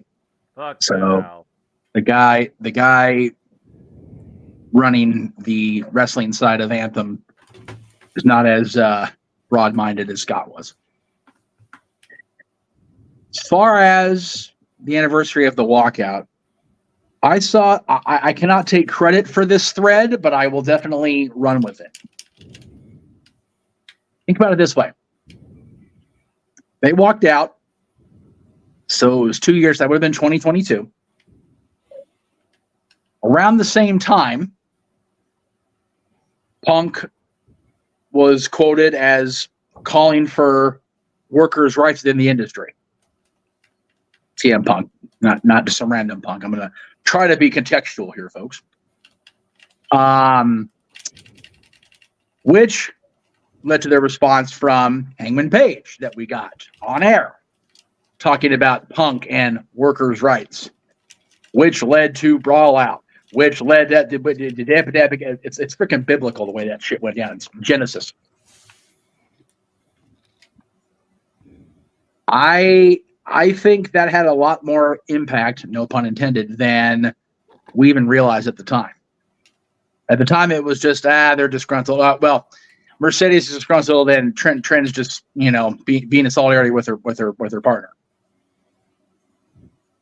But, if you think about that, I don't think the two are unrelated as far as the two ladies walking out and CM Punk calling for workers' rights and the rebuttal from Hangman Page that sent us down this primrose path the last 2 years. But as far as them individually and collectively, yes, Trinity got to have an amazing, brief but amazing run within Impact / TNA. Was the champion when the rebranding was announced, so that'll always be with her, which is cool. Got to come back to WWE, as you said, with open arms. No drama. It was brought up somewhere on social about, they walked out and they caused trouble and they were, she immediately gets priority. It's like, dude, her husband has been caught with how many DUIs and still welcome back with no problems? Just saying. There be a reason for that. We don't see him a whole lot on television, but he's still very much acknowledged every week. Isn't he, wise man? Mercedes, again, she is not the most popular person in this room necessarily. And yes, she's not wrestled on American soil except once since she left WWE. And that was the ill-fated show in Long Beach where she got hurt and ended up having to, change the finish of the match that would have seen her become a champion in New Japan. And yeah, she's not fully ready. Hopefully she'll be ready by Sunday. That would be nice. Yes. So I think that they've both had their own amount of success. You figure she was already working for Lucasfilm at the time that she walked out, but also Mandalorian was kind of already on its way out by the time that aired. So you weren't going to get to see a whole lot of her character develop. So, I feel like her success post this walk, or her career period post the walkout, is still very much to be determined. Whether we remember the name Mercedes Moné, Mercedes Varnado go down in history, or will she just be, oh yeah, she used to be Sasha Banks. And I think Sunday's a big part of that. It's the start of whether that's the reality or not. And yeah, them leaving and Trent going to TNA and then coming back, kind of opened the door a little bit. We had that unbelievable fight with Shayna Baszler and Masha Slamovich at Bloodsport, which I thought, James, you and Walter called that show. I'd be surprised if that wasn't a show stealer. It's just they couldn't steal the show from any other match because every fight was awesome. It just that was a great way. I've said it every time we bring it up. That's a great way to kick off that weekend. My God. Yeah, it was so good. Such a good show. So much fun. Yeah, right? Phenomenal show, top to bottom. It was fun to sit there in the control room going, God damn, this is good stuff.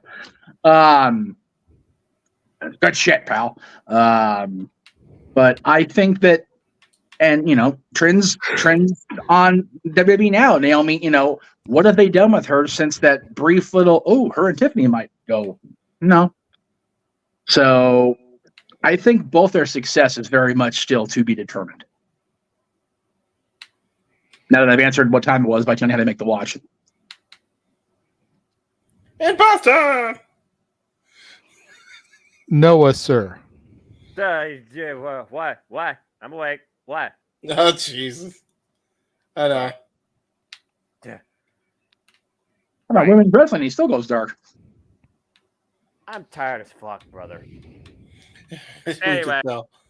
Yeah, Jeff, you hit the nail on the head when it came to the first part. Success, how do you measure success when it comes to what you've done since and what you could be doing now? Mercedes Moné took a bump through a table.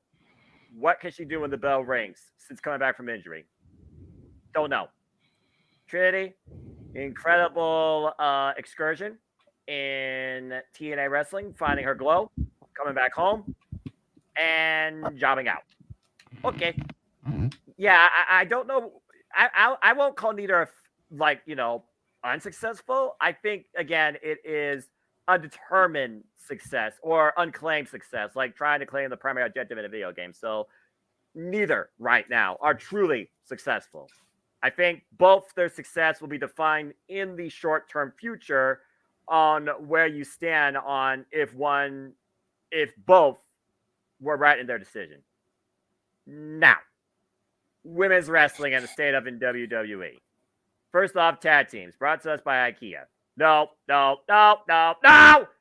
all fucking thrown together.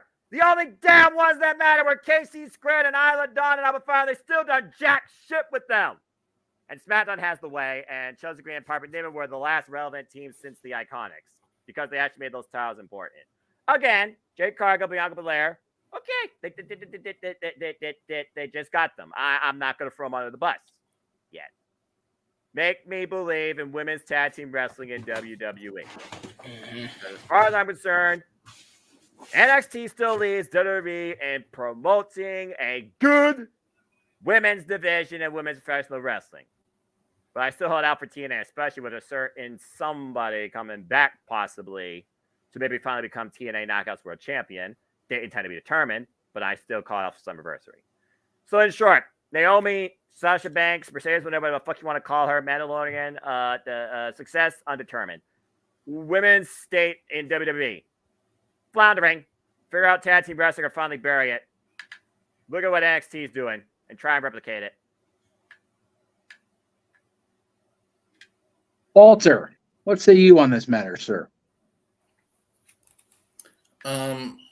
In terms of the tag titles and why they walked out, I don't think that's gotten any better because the titles kind of don't mean jack shit. They kind of mean the same that they did that.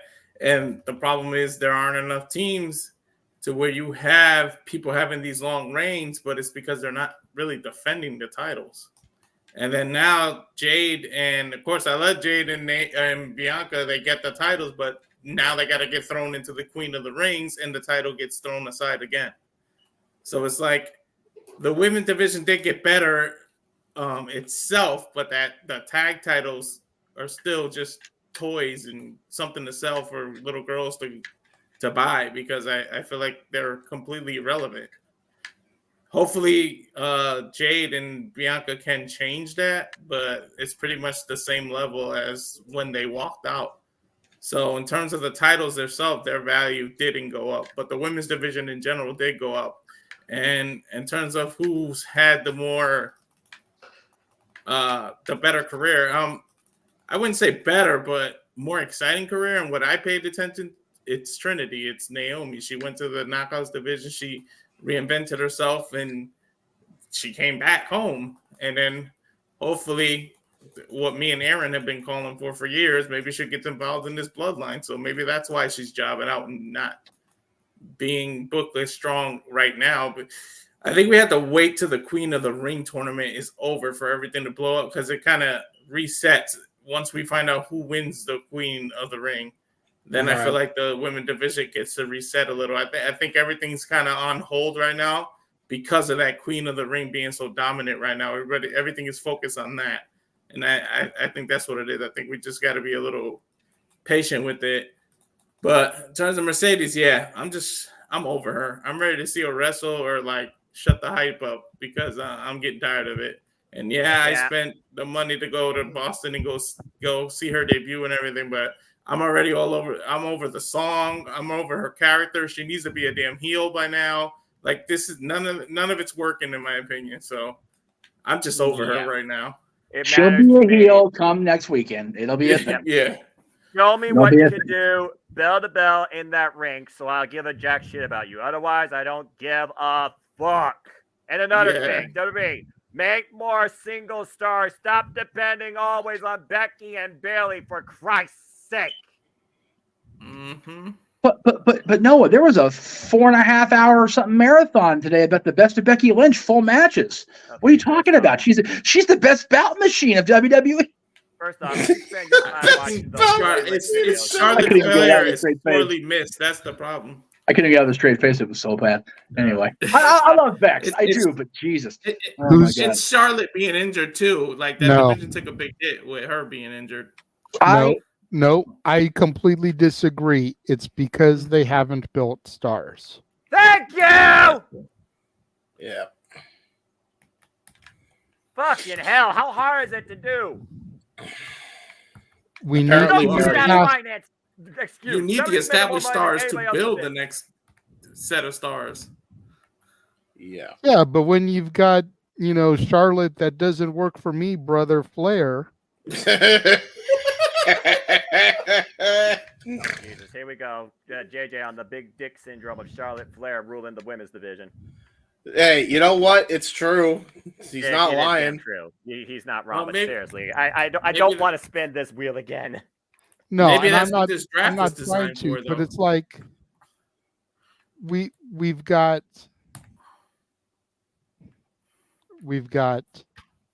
Alexa still out. We've got Liv, who everybody wants to be the one to beat Becky at King of the Ring. And I'm like, dear God, let's not. Her last championship reign went so fucking well. Yeah, true. Liv Morgan becoming women's champion is the equivalent of the Young Bucks as AEW tag champions. I said it, I fucking mean it. Well, they both shop for sneakers. You've got Charlotte gone, but as soon as she gets back, she's going to get a title shot and probably become champion. Yeah. Accurate. Becky's got a foot out the door if rumors are to be believed. Don't blame But her. considering her husband just signed a new deal, I doubt she's really going anywhere. Give yourself some time off. But the era of the horsewomen and Noah's NXT women that are on the roster needs to be fucking done. Personally, I was more into Nikki Cross, Ruby Riott, Peyton Royce, but that's a whole different conversation. Yeah, Nikki is still there, but you wouldn't fucking know it. Well, I mean, she was getting Masters done, so I don't hold that against her. Congrats to her. Sarah Logan's pregnant again. She's gone. Family. Congrats to her. Bianca's pretty much trying to hold the women's division down. Yeah. But push Nia. Yeah. Push Tiffany. With her new heel character, even push Candice. I would rather see Candice have a short run than giving it to fucking Liv Morgan. I agree. Because at least Candice has freshened up her character and would be a decent heel champion for the baby faces to chase. I just wanted Dee Hartwell to get the run that she deserves that got cut off so fucking quick. And as far as Raw goes, put the rocket on Lyra Valkyria the right way and mix them out every Nile. Yeah. Or Chelsea fucking Green. Who's on SmackDown, but yes, Chelsea Green should be champion. Royal Rumble MVP. I said what I said. Don't at me. For the women, yeah, for sure. It's the women's division in WWE is suffering the same problem that made me stop watching WWE back in 2014. The same people are being pushed. Yeah. There's a reason I still do highlights only for WWE content outside calling PLEs. Yep. But they've got the talent. They just need to push it better. Exactly. How the fuck? Oh, God. Lord forgive me. Anyway, blah. I'm a little more awake now that I got all my little tan rage out of the way. Blah. Is James the only one that still needs to go? Yes. Okay, go ahead, James. I couldn't have agreed more with a lot of the takes. I feel like, yes, while the WWE has definitely gotten better somewhat in a lot of aspects, like, you know, I'll give you this. At least they put together a thrown together tag team that actually makes sense in Bianca and Jade. That's the only fucking thing they have done right when throwing together tag team, because at least they both, you know, very similar in strength and agility and, you know, learning quick, very similar paths to where they got to where they are, you know, very similar attitudes. It all works. So you can, that's why I say you can hardly call it thrown together, but the rest of it is like, oh my God. Like the only other teams you have that are legitimate are KC Squared, the Kabuki Warriors, and the Unholy Union. So and they're all on the Raw, I believe. Yeah. So it's fine. It's not bad. It's not what it should be. And I think that, you know, ultimately, that's like that in AEW as well. So, you know, I think Naomi has done better by proxy. Nothing against Mercedes. And I mean, I know she's injured, but that's also on Tony for booking her to do promos instead of actually, you know, I don't know, doing the proper thing and, you know, turning her heel right away instead of waiting for God in a century to do it. You know, what does that remind me of? Oh, hi, Swerve. And his freaking group that shouldn't have lasted as long as it did, to be honest, when he turned babyface. Same thing with Ospreay too. Christ, technically he's still part of the Don Callis family. I have no idea what's going on. This shit's a complete mess. So, you know, like, look, I understand why they left. I was one of the people that championed them leaving because, I mean, that locker room was a freaking mess. And a lot of people followed suit as a result of that happening, by the way. I think there was a lot of people that were on the side of them at the time, coworkers-wise, that were outside of those walls finally. But now it's just like, eh. And now here we are, and it's like we're barely doing a thing. And, you know, if supposedly Mercedes' writer is coming in and writing a lot of the storylines, then I got news for you. She ain't doing a great job.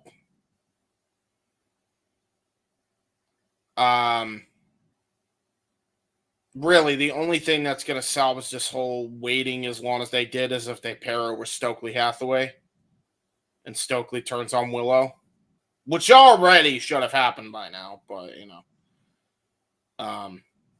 7 days. We'll see. 7 days. Well, I mean, they wanted to do it at the pay-per-view is what I assume, and that's when, you know, Mercedes is going to win the championship. I think a lot of people also give Mercedes a lot of shit. It's like, she gets a championship shot right away. And I'm like, a lot of people forget the TNT title and the TBS title were always like that anyway. Like, that's how it's always been, is just open challenge type of title. So, like, it's whatever. That's fine. It's about the one title I think you could probably get away with doing shit like that. They don't do it with any other title, so there was at least some consistency there. But, you know, I don't know, man. It's hard to say right now because right now Naomi hasn't really done much other than the 6-woman tag match she had at WrestleMania with Bianca and Jade. And the shining stars of that were Bianca and Jade. So, I don't know. But by default, I would probably say Naomi over Mercedes. So,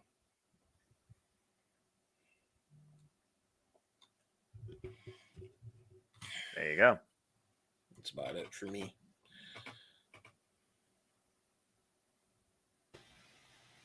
I think everybody's on mute. Yeah. I don't know why everyone's on mute. Is this Jeff? You're muted. Jeff and Walter, go ahead. Hold on. JJ, speak. Say something. Yes. Hello. There we go. There we go. Okay. Okay. I hear. Good. We make sure. I'm always on mute out of respect. Same. Same. Yeah, same. I actually mute my microphone. That's all. All right. Well, I saw in the chat that Statboy is going to bow out now. He doesn't want to discuss the main event. Boo him. Boo this man. For real. Like, he sticks around for 2 topics that he knows jack diddly shit about and can't talk about. And then the 2 where he can wax philosophical, he leaves before one of them. Yeah. I might bump my head on a glass desk, but I'm around here until the end, or until Shills, or until my freaking eyes and brain stop working at the same time. So, gotta be more disciplined, man. Yeah. Yeah. Yeah. Yeah. Shame. Shame. Yeah. Yeah. All right. That's enough. Let's not mess with the Statboy anymore. Let him go. It has been a good time, family. You know, I love joining you guys, but Statboy's got to go to work tomorrow. You know, so follow us on socials at Hathaway Lou, at LBStatKid1977 on the Twitter, Dory Lou and Statboy13 on Instagram. And then come back into the sports bar on Tuesday. We'll have plenty to talk about. NFL schedules came out as well. So that's going to be coming up on Tuesday with 6 teams that I'm going to highlight. One being the Cowboys, of course, for my brother Jeff here. And my best friend approves. Of course, the Stanley Cup playoffs are still going on. NHL playoffs are going on. WNBA season just started. There was a breaking news interested in the golf world just yesterday morning. So I will see you all on Tuesday. I love you all, family. Have a great rest of the show. Statboy out. And then there were 5. Okay, bye. It's all about D5, as Booker T once said in a Jamaican accent or something. I don't know. Oh, God. Booker T was a worse Jamaican than Kofi Kingston. Sure. Damn. Jamaican crazy, Booker. Tell me what I'm telling lies. I don't know where to go from there. Oh, yeah, I do. Commercial. Yeah, commercial good.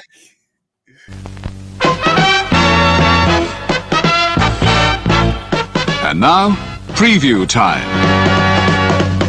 So let's take a look at what's coming your way.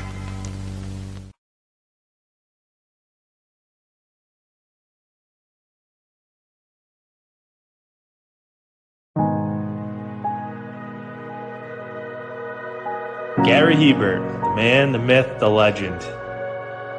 I was amazed, and I was looking to become a better skater myself, and I wanted to be like Gary. When you look at a guy like this, he's one of the most talented people in his profession. He's been given gifts by God. It can get frustrating at times when you're trying things that maybe don't come as quickly to you as other things. And, you never really felt that sense of frustration with Gary. It was always about improvement and positive reinforcement. Was it really the end? Was that head injury really the end? God has called Gary to continue to be a blessing to others and to be a passionate example. My name is Gary Hebert, and this is the World Academy of Hockey, otherwise known as the Inside Edge. I would recommend anybody that have a chance to come to his hockey school. I think it'd be well worth it. It'd be rewarding to all the kids and anyone who coaches, from whether it's an adult, a professional player, to a little kid like a Mike or a Squirt. Gary, from day one, has been instrumental to my hockey career. I started out as a potential Division III player, and Gary brought me single-handedly through high school and into a top Division I prospect. I owe it all to Gary, the biggest legend on and off ice there's ever been. Listen, watch, learn, be confident, and have faith. Those are the answers I was brought to. Yet, I only now am really learning how truly important those 5 things are. Through preparation, through appropriate thoughtfulness and thinking, we can learn to untie the typical knots between our ears that drive us into underachievement and underperformance. And lo and behold, we can learn, I think, to fulfill our God-given potential. Gary has the innate ability to make people not only better players, but better people. The life lessons they learn from Gary are incredible. I can always remember leaving that rink knowing as a player I got better or I had something to improve on to get better. And I think that's what you excelled on as a coach, is giving us the knowledge to know what we needed to do to get better. There's coaches who know the game, but can you communicate and create passion in your kids and in your players? And Gary's able to do that. Gary's got great knowledge and the great hands, but more importantly, his ability to connect with people and care for them. His communication skills, to me, really stand out and separate him, and that's why he's one of the best, in the world. Gary's a legend. He's a special, special man.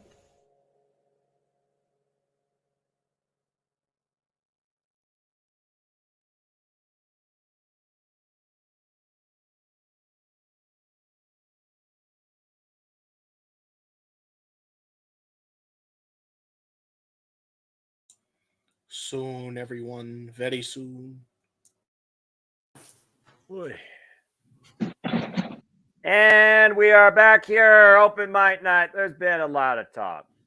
It's time for the main event. By the way, Bob Marley was the last real Jamaican. And that being said, we now go to the man whose name's usually on the marquee, but is not for the moment being because of QR code being seen.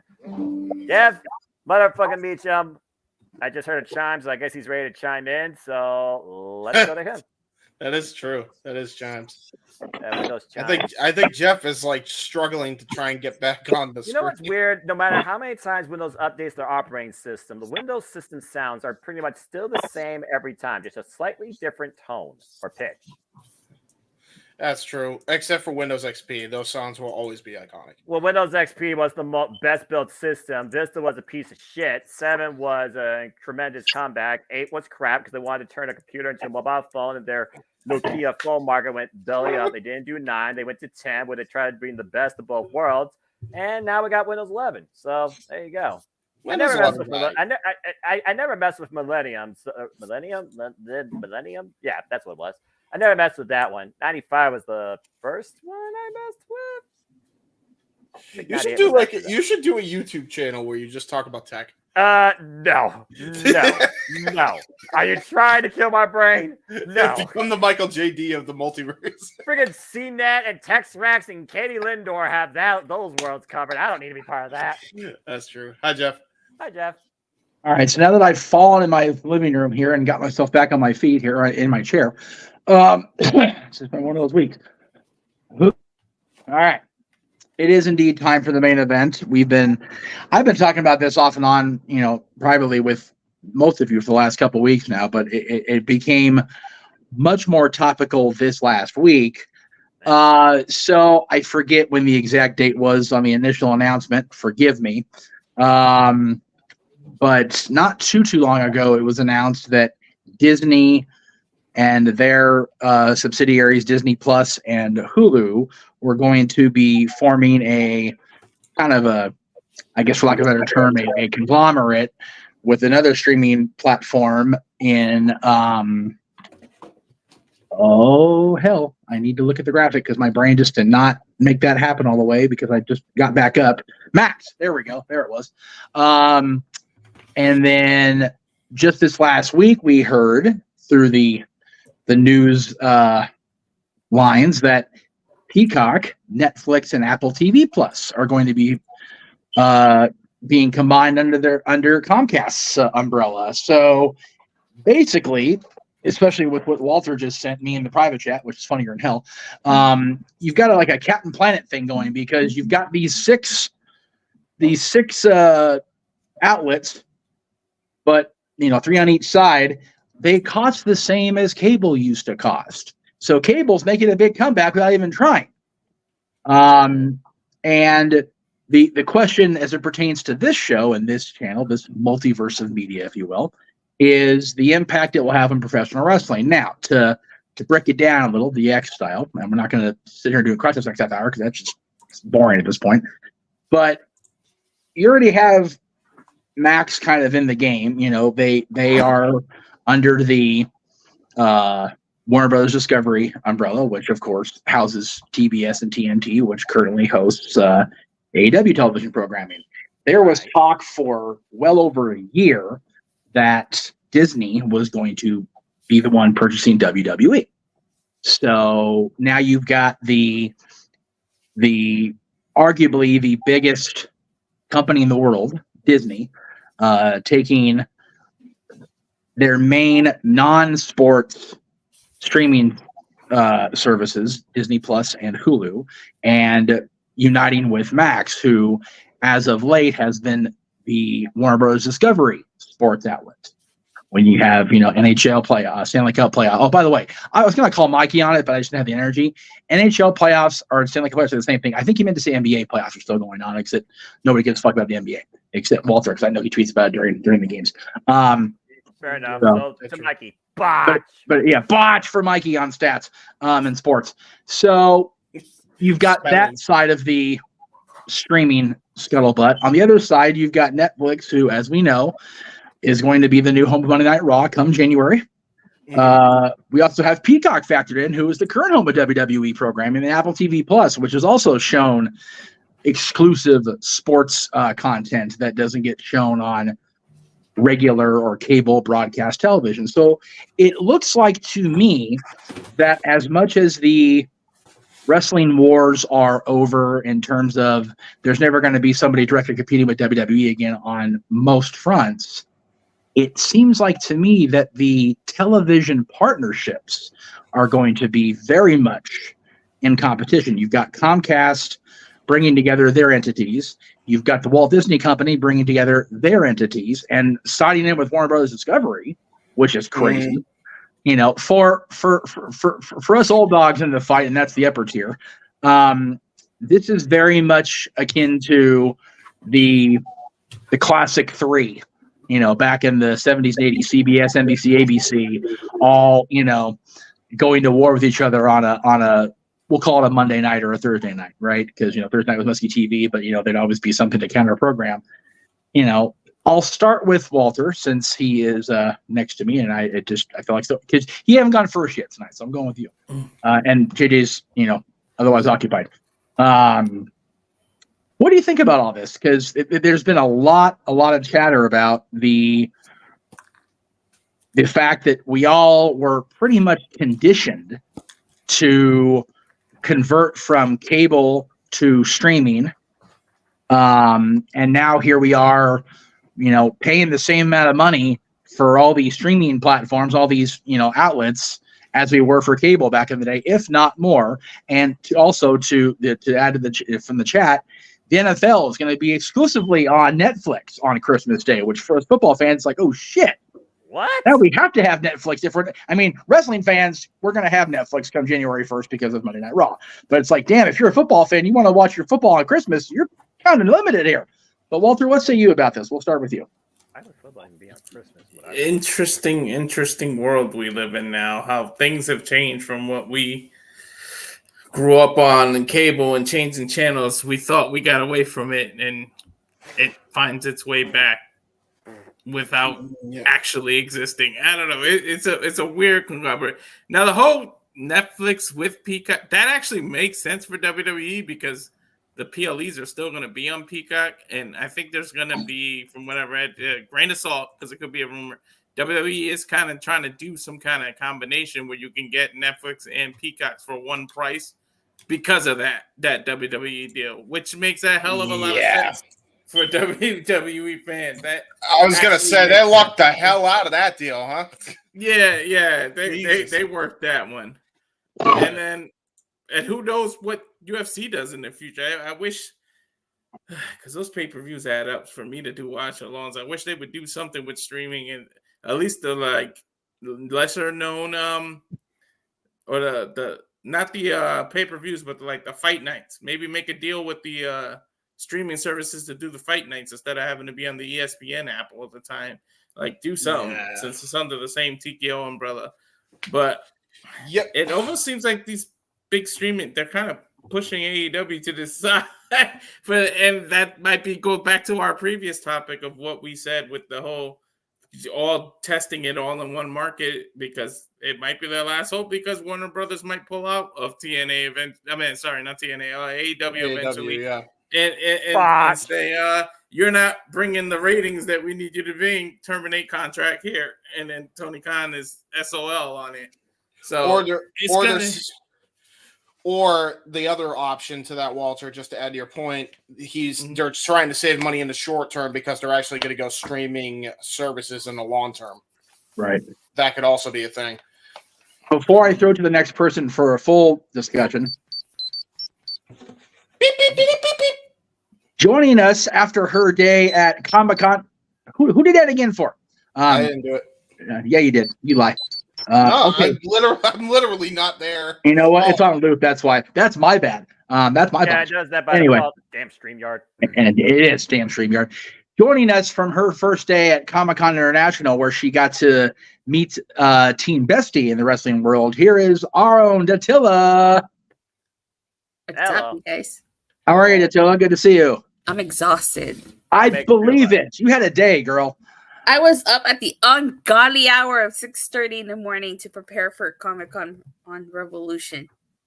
That's the burden of a press pass, my dear. Yeah. Yeah, gotta commit to it. So how we're gonna divert from the main event here, since Attila is here with her Comic-Con International report. How was the panel with Trish and Lita, and how were they to meet afterwards? So the panel with Trish and Lita was a lot of fun. We were not allowed to record that because they didn't want us to record. So, respected their wishes. But it was a lot of fun. It was really funny. And they were really awesome to meet. So it was definitely cool. If anybody ever gets a chance to meet Trish and Lita, I highly recommend it. Like, they're really awesome. Did you get to catch the panel with Denise and Samoa Joe as well? I did both, and I actually recorded Samoa Joe's panel. Oh, so perfect. Okay, cool. I took a while because I was editing it together and cool. putting stuff. I think it's a really great panel. I think you guys will enjoy it. I think everybody will enjoy it. Talked about a lot of stuff. And how was the birthday girl Denise today throughout the day? She was fine. I only saw her at the panels, and then I don't know. Right.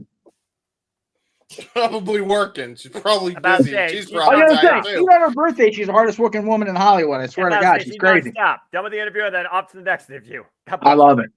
Well, it is awesome that you got to go to that. I'm happy you got to go experience that. Like I said, if money and timing were a thing, the dads would have been out there with you.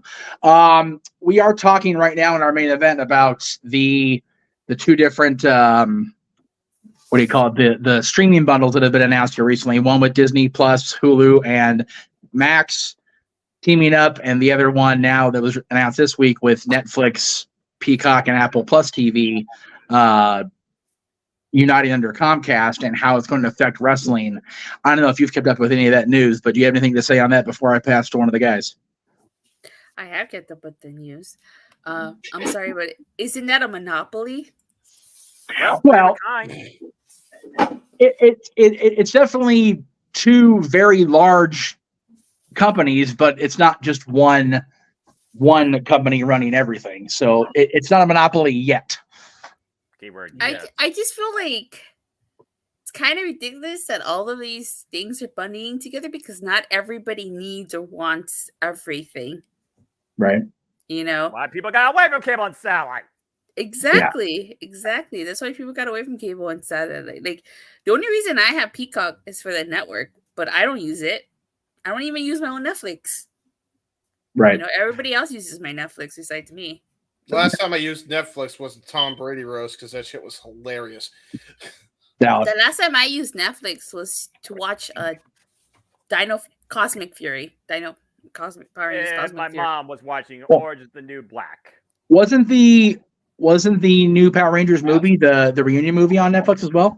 Yeah. Okay. Noah, I didn't know you were watching Tess. Were you watching it with 1 Z or 2? Ask my mother because she was watching it. I wasn't. The last thing I watched with my mom was the Korean GPS going off during vacation, and that just broke me like shit. Ah, true. That's true. Amen to that. Mr. Williams, welcome back, sir. Thank you. Yes, we brought the tail in from the command center because she just got back from her Comic-Con International Day. We were talking briefly about her attending the panels with Trish and Alita, and he actually actually recorded the panel with Samoa Joe, so that'll be on her channel here soon. Yes, I heard all that. I didn't have the headset plugged in, so I could still hear you. Okay. Thinking ahead. I like it. Yeah. So I'll go ahead and throw to you, sir, since you just stepped back into the fray here. You know, I threw it to you first. Well, I threw it to the group first, but you and I talked about it a little bit more. That, you know, you and I was watching before you, but you know, you and I both grew up in the era that the wrestling wars were dictated by cable. That's just the way it was. Nitro was on the Turner Network. WWE's on the Turner Networks. WWE, for lack of a better term, was on USA and whatever the hell network SmackDown ended up on that week. Well, UPN for that week, and then you know the next week it was Sci-Fi or My Network or Me or whatever the fuck. Yeah. But you know, you and I also talked about, because we lived together and we had to think about these kind of cost-cutting effects, the idea of cutting the cable cord and switching to streaming in the last, we'll call it 5-6 years, maybe even 10. And now it's like, well, shit, the whole point of that was to reduce costs. And now I've shown you my bills for the streaming that we do over here on the Meacham side of things, which are ridiculous at this point. We're paying the same amount, but as wrestling fans, it's like, well, we almost, as wrestling related content creators, I should say, you almost have to, right? Damn if you do, damn if you don't.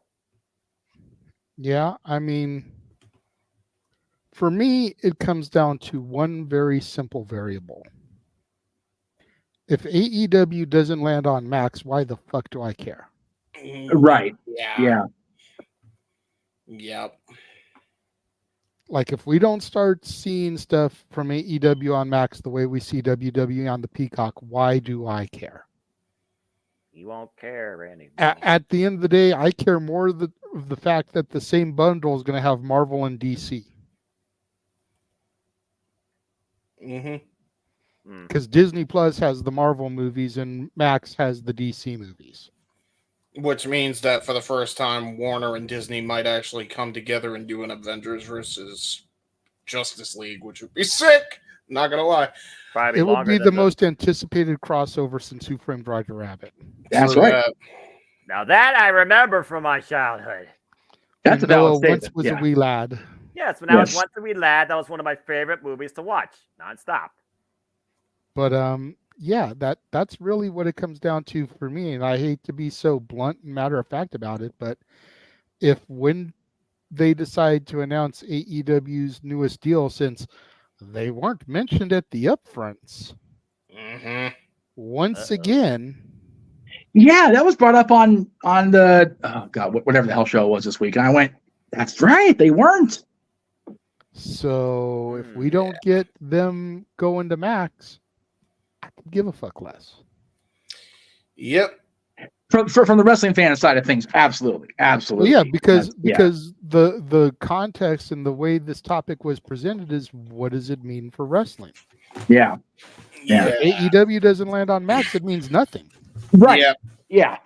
It's like, very matter of factly, it means shit. Yeah, no, it does. And it's the shitty thing is, for folks like me who, already subscribe to this, it becomes very much, it's really much ado about nothing either way.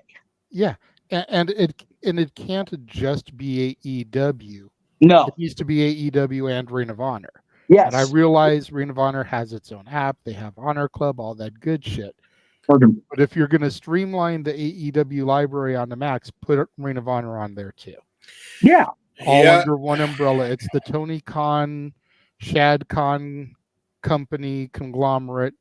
Put all the product together. Make it a hub on Max. Go to the WWE side on Peacock, and I can see World Class. I can see WCW. I can see ECW. I can see AWA. I can see all the libraries WWE owns, not just their own. Let me see Ring of Honor. Yeah. That's a valid point. If you're going to offer a bundle and you're going to have Max be different than having the Disney or the Hulu content, which essentially are the same thing now. God, the frickin' Disney Plus opening looks like the Hulu colors now, so the same goddamn thing at this point. And then you got to figure out how TNA is going to factor into it. Well, right, and that's I was going to bring that up when I threw to the next person, but I will gladly take that segue and run with it. First, if you're gonna actually include the con products, then you throw them on a little, one of the hubs on Max. It sounds like you're downplaying it, but no, you're making it part of the overall package. With WWE, if they are definitely moving to Netflix as far as Monday Night Raw, doesn't mean SmackDown. SmackDown's going to stay on USA, which is still a Peacock under NBC or Universal, whatever entity. So I think having Raw be live on Netflix, but still have the on-demands be under that Peacock hub on WWE. If you're in the United States, if you're around the world, you're losing your WWE network for the first time in 10 years. You're no longer going to have this exclusive WWE only app. So if you're in other parts of the world besides the lower 48, and I think Alaska and Hawaii also have the Peacock option now, not WWE Network anymore, you're going to have to go to Netflix for your WWE content, I think. I don't know if it was ever really made clear what's going to happen with the WWE Network if you're not in the United States. Have they said that the Netflix can absorb everything? Because I don't think that was ever made crystal clear. Maybe we need to get somebody in on the media call about that. I don't know. I can't imagine they would now if they're just going to get Peacock with it. They could probably just keep it on Peacock if they're all going to be a part of the same umbrella.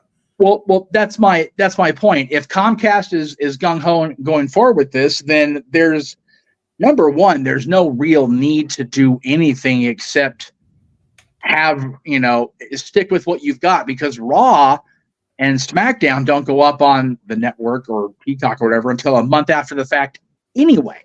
Right. So you're not changing anything. I mean, JJ, you put it very bluntly. It means jack and shit, this whole thing, and that's kind of why I wanted to bring it up and have it be a main event type topic. Is it really a big deal at the end of the day as people are making it? I don't think it is. No, I really don't, because people are blowing it up way out of proportion. And for me at least, wrestling fan or not, I'm still going to use Disney Plus because I'm still going to use Hulu because they're going to pay the $75 a month for the Hulu Live. I'm going to watch my shit live, whatever. Like, okay, I'll do that. I use Max. Thank you, Big G. I use Netflix occasionally. Again, that Brady roast was gold. But I'll be watching Netflix for Raw now for sure, and I'm sure I'll be checking out the other original content they're going to have on there now. That's fine. And NFL, yeah. Well, NFL on Christmas Day, it really depends on what house the kiddo is in this year. I think he's with us this year. I'm not sure. I'll have to check my calendar when I get off the air. But we're probably watching at least one of the football games. Yeah. Sure. Apple TV Plus. I think we only ever signed up for that because Spectrum lost the exclusivity to the Dodgers. Honest to God. And a certain other household near JJ wanted access to the Dodger games that they didn't have. I mean, really, that's what it came down to. Okay, I'll get that because of that. So it really is much ado about nothing. If you're already subscribed to them, it really doesn't matter. But if you're a wrestling fan that has to make a decision you haven't had to make yet, meaning if you're not in the United States, then it's a more palpable discussion, I guess. So it would have been good to have an international panel, I guess, for this one, because to the point of the chat room, international will likely get Netflix for WWE. So we'll see what happens, but I'll ask James and Noah if they have anything further to add to it, or is it just kind of again run out of the room with the same bullshit, different wording? I got some stuff to add. Because I have a solution for AEW's problem. Because the big issue with AEW is, and I think while the hate of AEW is valid, we do have to keep in mind that they are also a very new company, so they're only like 5 years old. They only got like 5 years worth of history by itself. Sure. So then all you really have is Ring of Honor. Now, this is where if I'm AEW and you have all these partnerships, which they do, you got partnerships with New Japan for now, at least, AAA and CMLL for now, at least. And, you got partnerships with DDT, and you've gotten most of your stars from PWG. Why not put all those companies and put them on the Max app under the wrestling section or the AEW section, so that way they discover these companies and go and check them out? Like, instead of New Japan having Strawn on, say, New Japan World, they move it over to an exclusive deal with HBO Max. Just a thought. I mean, these are things that AEW should work with Turner on, if Turner even feels like they want to work with him anymore. At this point, that's up in the air. Well, but before you continue on, as far as PWG goes, their bread and butter is DVDs and Blu-rays. They're not going to go to streaming unless the whoever I believe it's still Super Dragon and I forget who else is. Huh? I don't think it's Excalibur, right? No, I don't think so. But I know their primary income, especially with them not running live shows right now, is still. JJ has hand in the air, so I assume he has an answer for me. I don't have an answer, but I have a statement or a question. Oh, yes, sir. I was going to piggyback on what you were starting to touch on, and the fact that they're not running live shows, the fact that Super Dragon, whether it's financially or emotionally or physically, just doesn't seem to have his heart into running them anymore. Right. It's going to come to a point where DVD sales are going to dry up because there's no new product. Most people aren't going back and buying, Taste the Radness or, The Secret of the Ooze or Keep the Pee Out of the Pool. Yes, these are actual show titles. Yes. They're not going back and buying these because those days are done. Right. So to transfer that library to Max, where the Jacksons are, where Excalibur is, where these guys that have history in Guerrilla are performing on a weekly basis. Christopher Daniels, Matt Seidel, Pac. Yep. The list goes on, but these are just some of the ones that really cut their teeth there when I was there. Right. It makes perfect sense because you're not really going to make the money anymore on those DVD sales. Right. Yeah, I mean, you just got a deal with essentially Deadlock Pro for getting like 5 of their guys on the AEW video game recently. You know, and as far as what James was saying, as far as they're a 5-year-old company, that may be true, but that means you've got 5 years worth of Dynamite. Sure.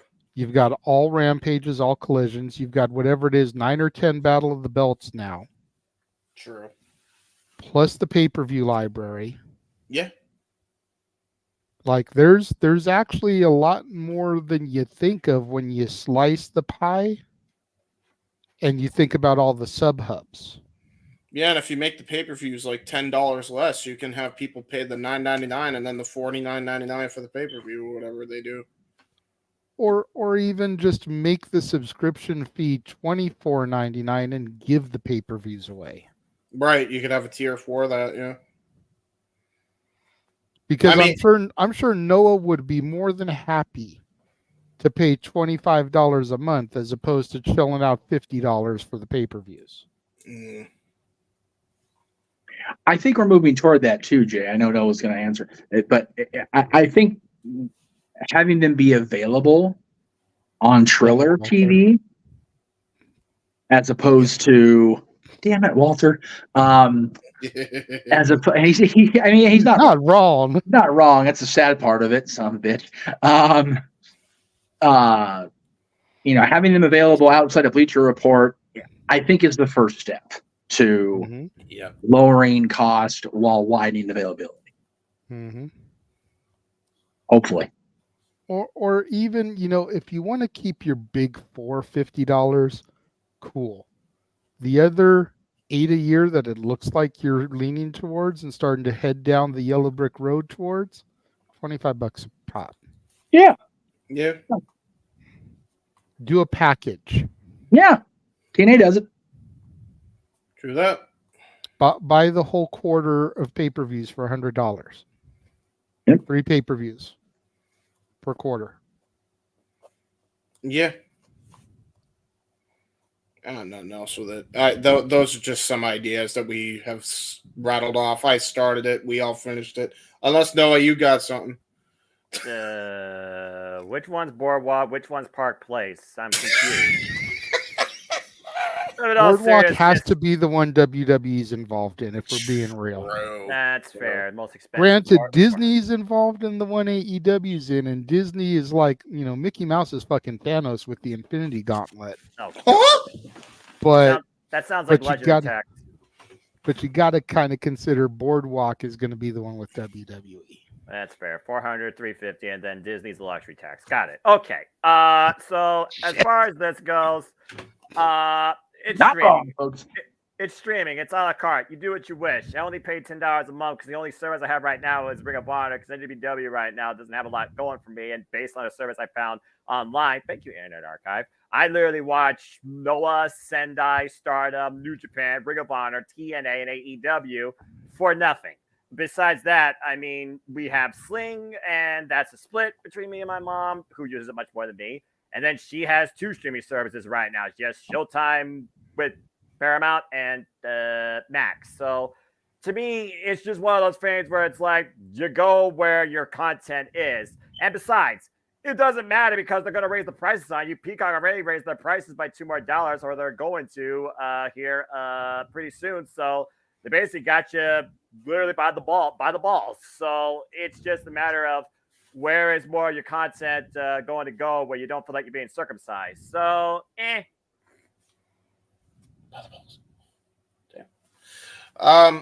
I will say we are all thinking this is a hypothetical. Excuse me, almost bossed there. When it comes to AEW and like going to streaming, we have to be realistic, and I understand we're fans of wrestling and we don't want to see this happen, but there's a very good chance that Warner isn't even considering AEW in the plans. Trust me, I know. For the streaming services. And I say that because, you guys already touched on it. They're not even being mentioned front and center in the conference call, whatever they're doing. They're really not as much of a fixture as they were anymore. And I think a lot of that has to do with what we've been talking about. It's kind of been a theme for what feels like forever. Tony mouth and foot syndrome, or Tony's foot in mouth syndrome, whatever you want to say. Botch. So there is that. So there's a lot there that's kind of an issue. Well, it also could be, to counterpoint that, it could be that they weren't part of the upfronts because they're not going to be relegated to actual television time. Yeah. Right. You know, if they transfer the content over to the app and you get all new content exclusively on the Max app, then that means they can actually run more episodes of Bean Bag Theory that actually, you know, draw ratings for them. Yeah. But the last You know, 5 minutes basically be like how NWA's on the CW app exclusive. True. I wonder how it affects the grandfathering stuff, because it's like Hulu, I don't pay for it because of my wife's cell phone company. I don't pay for Peacock because of my cell phone company. So I don't know if this gets affected by that stuff. Well, streaming services have to be aware of the loopholes people have found to avoid paying the prices that they're going to continue to fluctuate going into towards the next fiscal year. So they're, you know, building harder barriers. There's a reason why a lot of these streaming services, for example, are like only one device per person unless you do a nerd tier plan, or they literally customize the app like that. NJPW World literally customized their entire interface to be just for one device only on an account. And TNA Plus is the same way as well. I still use YouTube more than TNA Plus.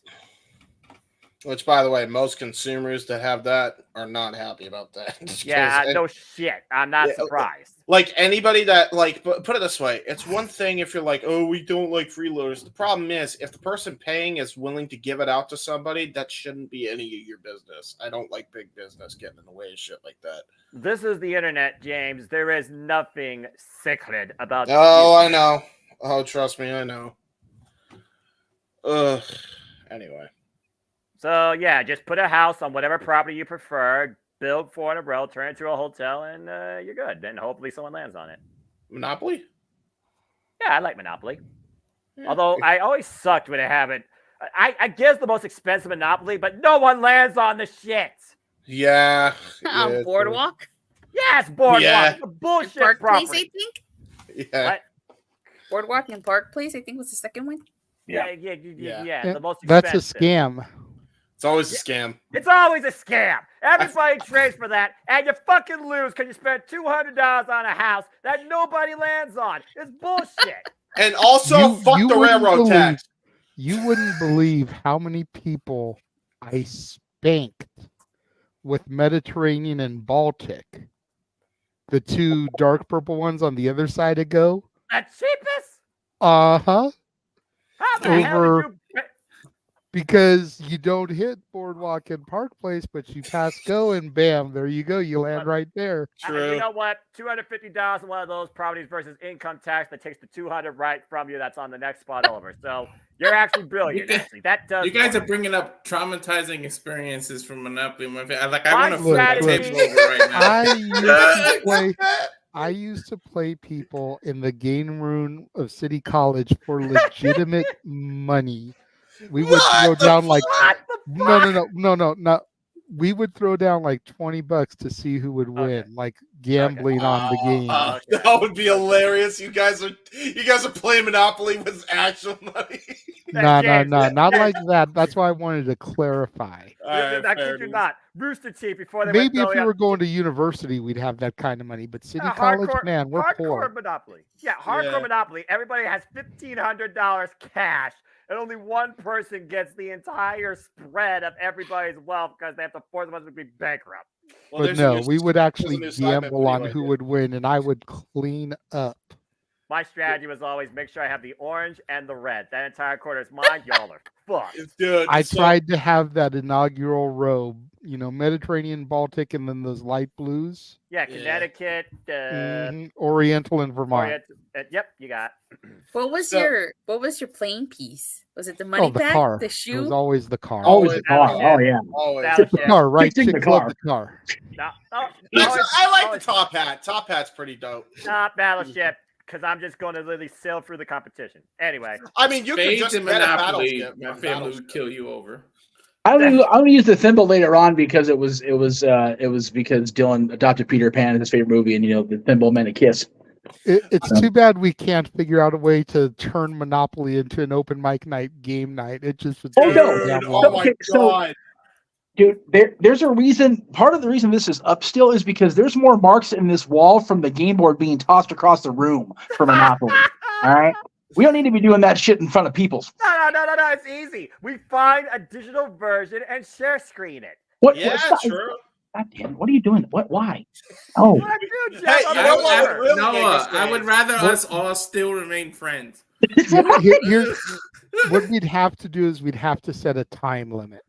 Yes. Game nights go for that first hour. So it'll be whoever gets the most money in an hour. Yeah, custom rules. Walter, if you got Monopoly on your PlayStation 5, hit me up. Let's play a game. Okay.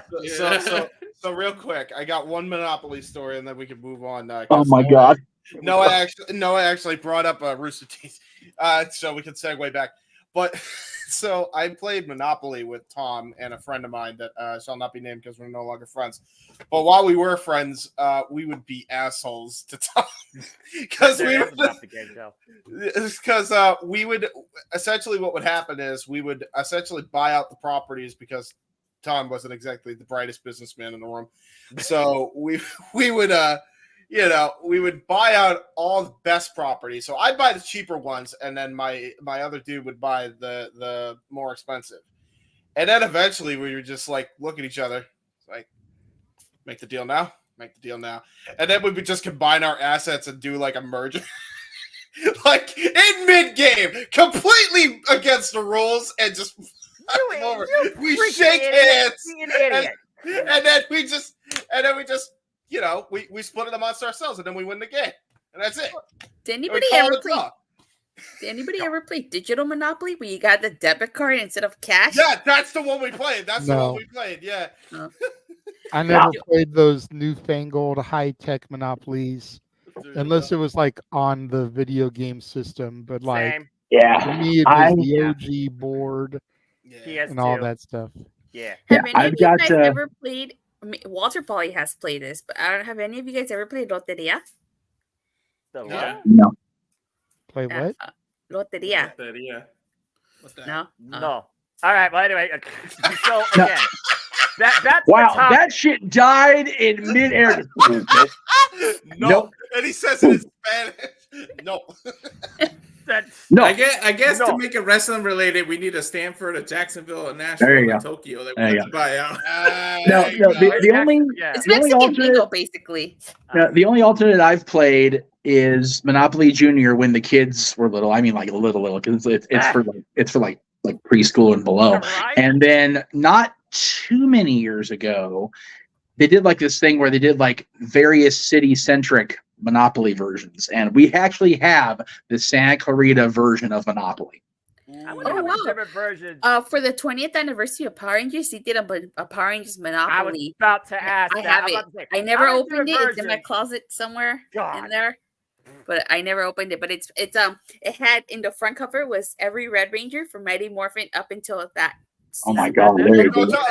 Don't tell Jason. He'll cut a CM Punk style promo. You're gonna try and sell it on eBay because you're too lazy to go get a real job. Damn. That's what Jason would say. That's probably held up as a Agent Relic. It probably has some value to it. Some people collect that kind of stuff. Can you imagine somebody collecting every Monopoly board out there possible? Don't be surprised. There could be people like that. I had a few different ones of them when they started doing the specialty theme ones, but an old roommate of mine made me get rid of a couple. They were like, "You only need one version of Monopoly." No, it's like, no. One is Pirates of the Caribbean. One is the Beatles. One is the Beatles' Yellow Submarine. You hush up and let me have my versions. That's right. Yeah, there you I go. agree. I'm pretty sure that same roommate just got a different version of Operation based on Oogie Boogie for Mother's Day, so she can go suck it. Wow. Just saying.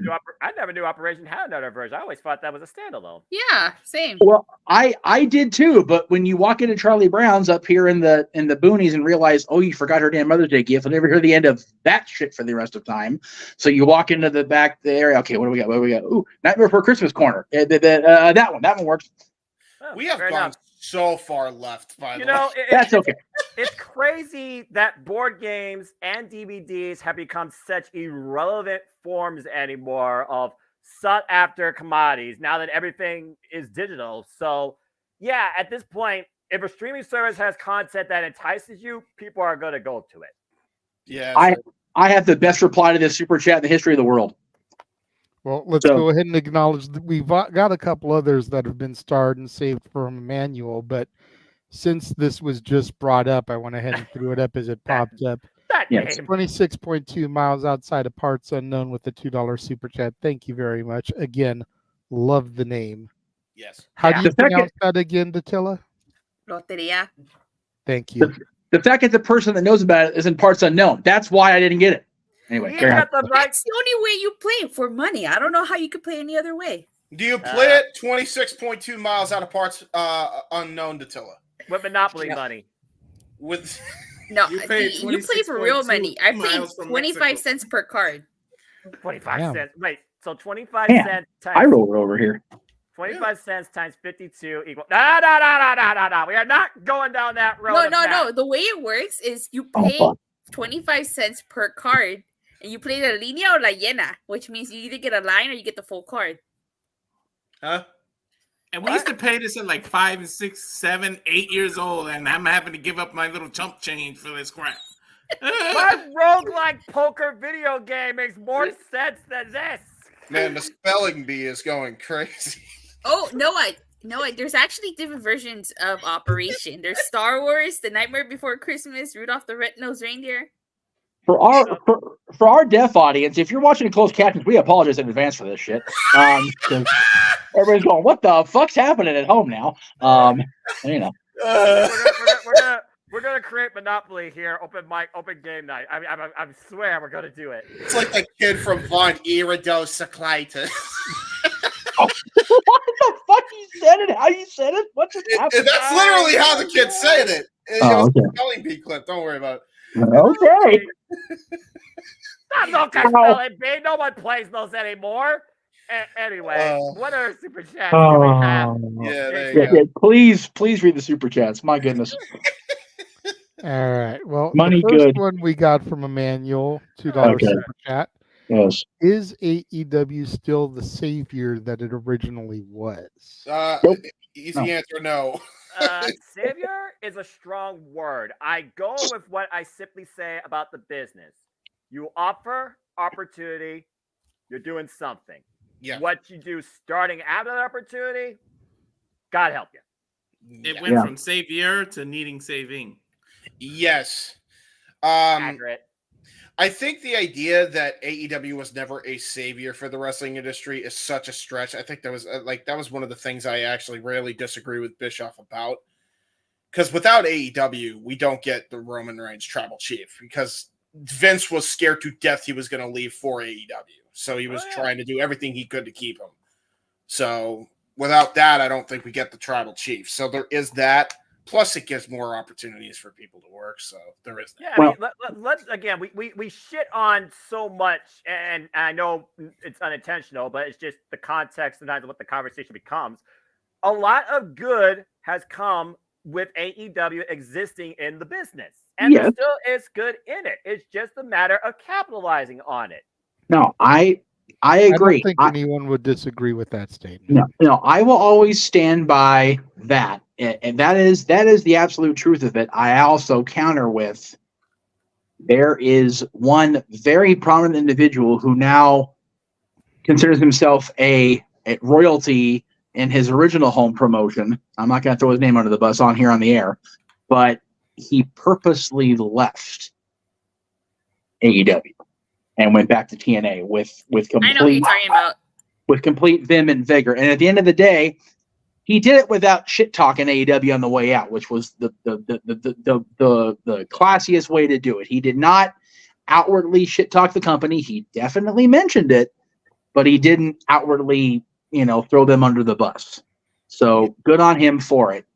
But I think that as much as their existence was a catalyst for change in the industry, much like the evolution of Eastern Championship Wrestling into ECW, I think that 5 years later, we're going, WWE changed what was bad and enhanced what was good about their product. And now they're back where they have always been, on top of the heap. It's very much what happened with WWF and WCW. Yep. Yeah. Yep. Which is why started, exposed the flaws in WWF Raw. Yep. Launched the New World Order. Yep. Dominated for 83 weeks. WWF changed what they were doing. Gave their product a little bit more attitude. Yep. And took over the ratings and never looked back. And the rest is history. Which is why people that get up Eric Bischoff's ass about, oh, well, he's just bitter and WCW failed too. It's like, no, he's the most qualified guy to talk about what's going on right now. Because he failed at it. And right, it's tired of talking about it. And I'm not trying to bring up old shit because I know we don't want to discuss it. No. But the WCW giving away that Mick Foley was about to win the championship. Oh my God. That is akin to Brawl Out. Yeah. Yep. That's the moment everything changed. That and then if that was Brawl Out, literally pinpoint it to that. Yeah. That's the moment everything changed. Accurate. Yeah. In the public eye, that is an absolute true statement because people can see that and know it's true and know it exists. That as much as that previous year or the previous 9 months had been the start of the decline, once WCW underestimated the power of the people. No, I'm not talking about you, you asshole. And their love of Mick Foley. I gotta do at least one. I'm being so nice to his stepdaughters right now. I gotta get one in. I don't blame anyway. I've never heard that ever Whatever. said by you. That was tremendous. Well, the flu helps with the accent. I'll tell you that right now. If I had legit strep throat, I probably would sound exactly like him at this point. Anyway, WCW Bischoff. I'll totally throw him under the bus here. Bischoff underestimated the people's love in Mick Foley.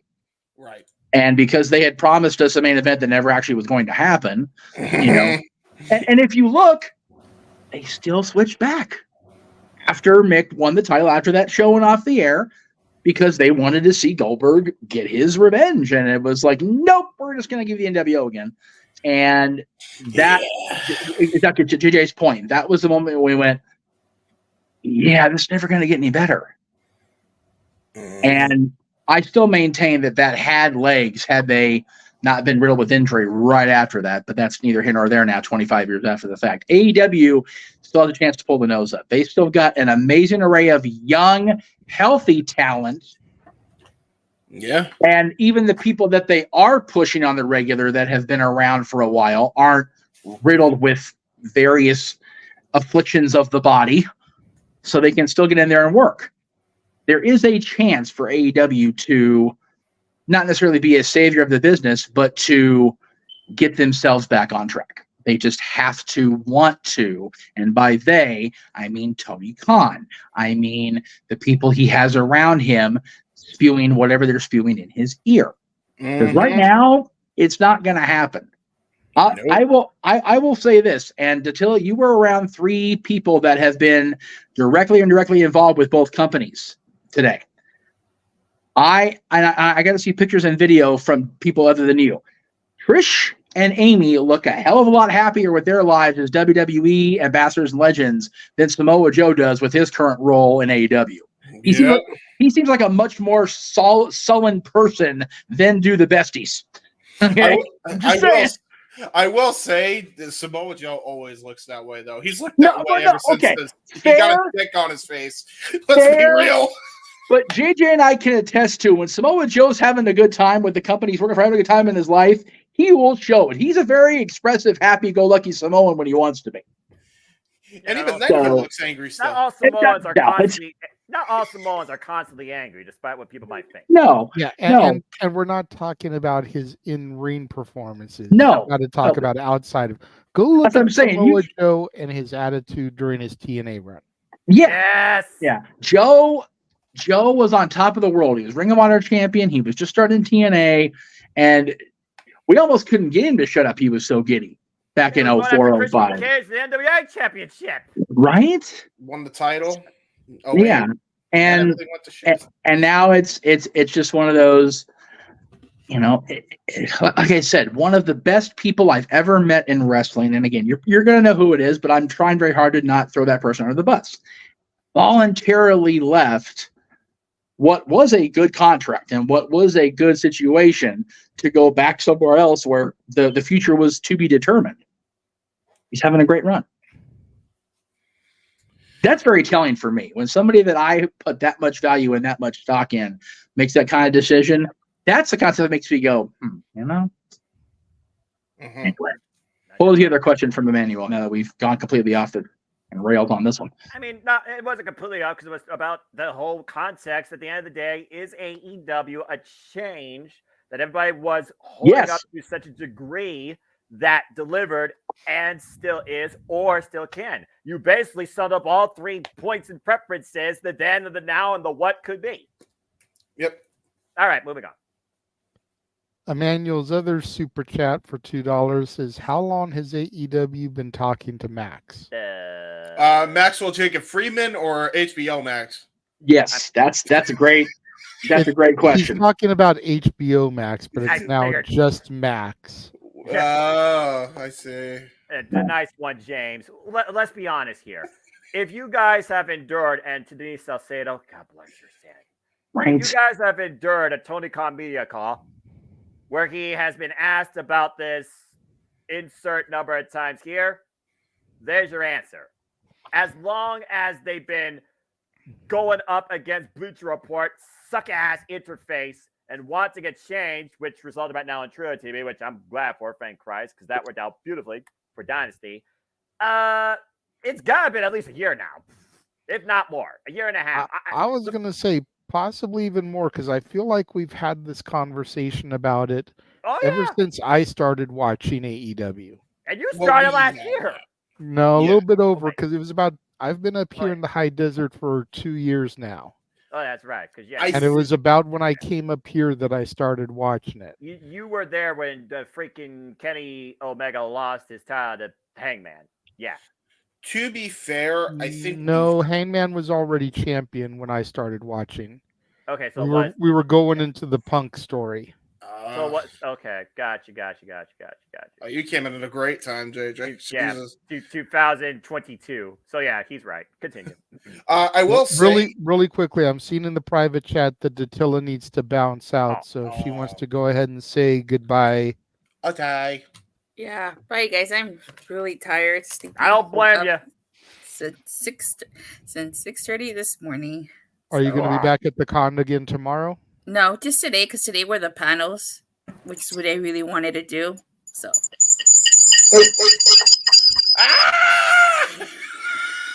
I say, don't know why we added the other. It's Jeff fighting Jeff. Yeah, so. Sorry. This is why we say let me produce. I was trying to produce. I was trying to unmute my damn self. Bro, that triggered my autism so bad. Like, you have no idea. I don't like loud noises typically. You wouldn't know it looking at me. But when that happened, oh my God. It triggered something I haven't felt in years. You need to get You want to see what Jeff's face looked like when that happened? Yeah. When he got us all? That is not true. Sure. That is not true. I got to wasn't- figure out a way to work that in there. It's true that he believes. We haven't said his name, so hey, I approve, especially since he spoiler alert for those that haven't watched. If you haven't watched, Dan, you're foolish. Joe Hendry won the match for his team this Thursday. Give this man the championship. I agree. Hey, you know what? Whatever championship he wins or doesn't win, he got JJ to believe. That's a championship win for all time. True Joe that. Henry for world champion.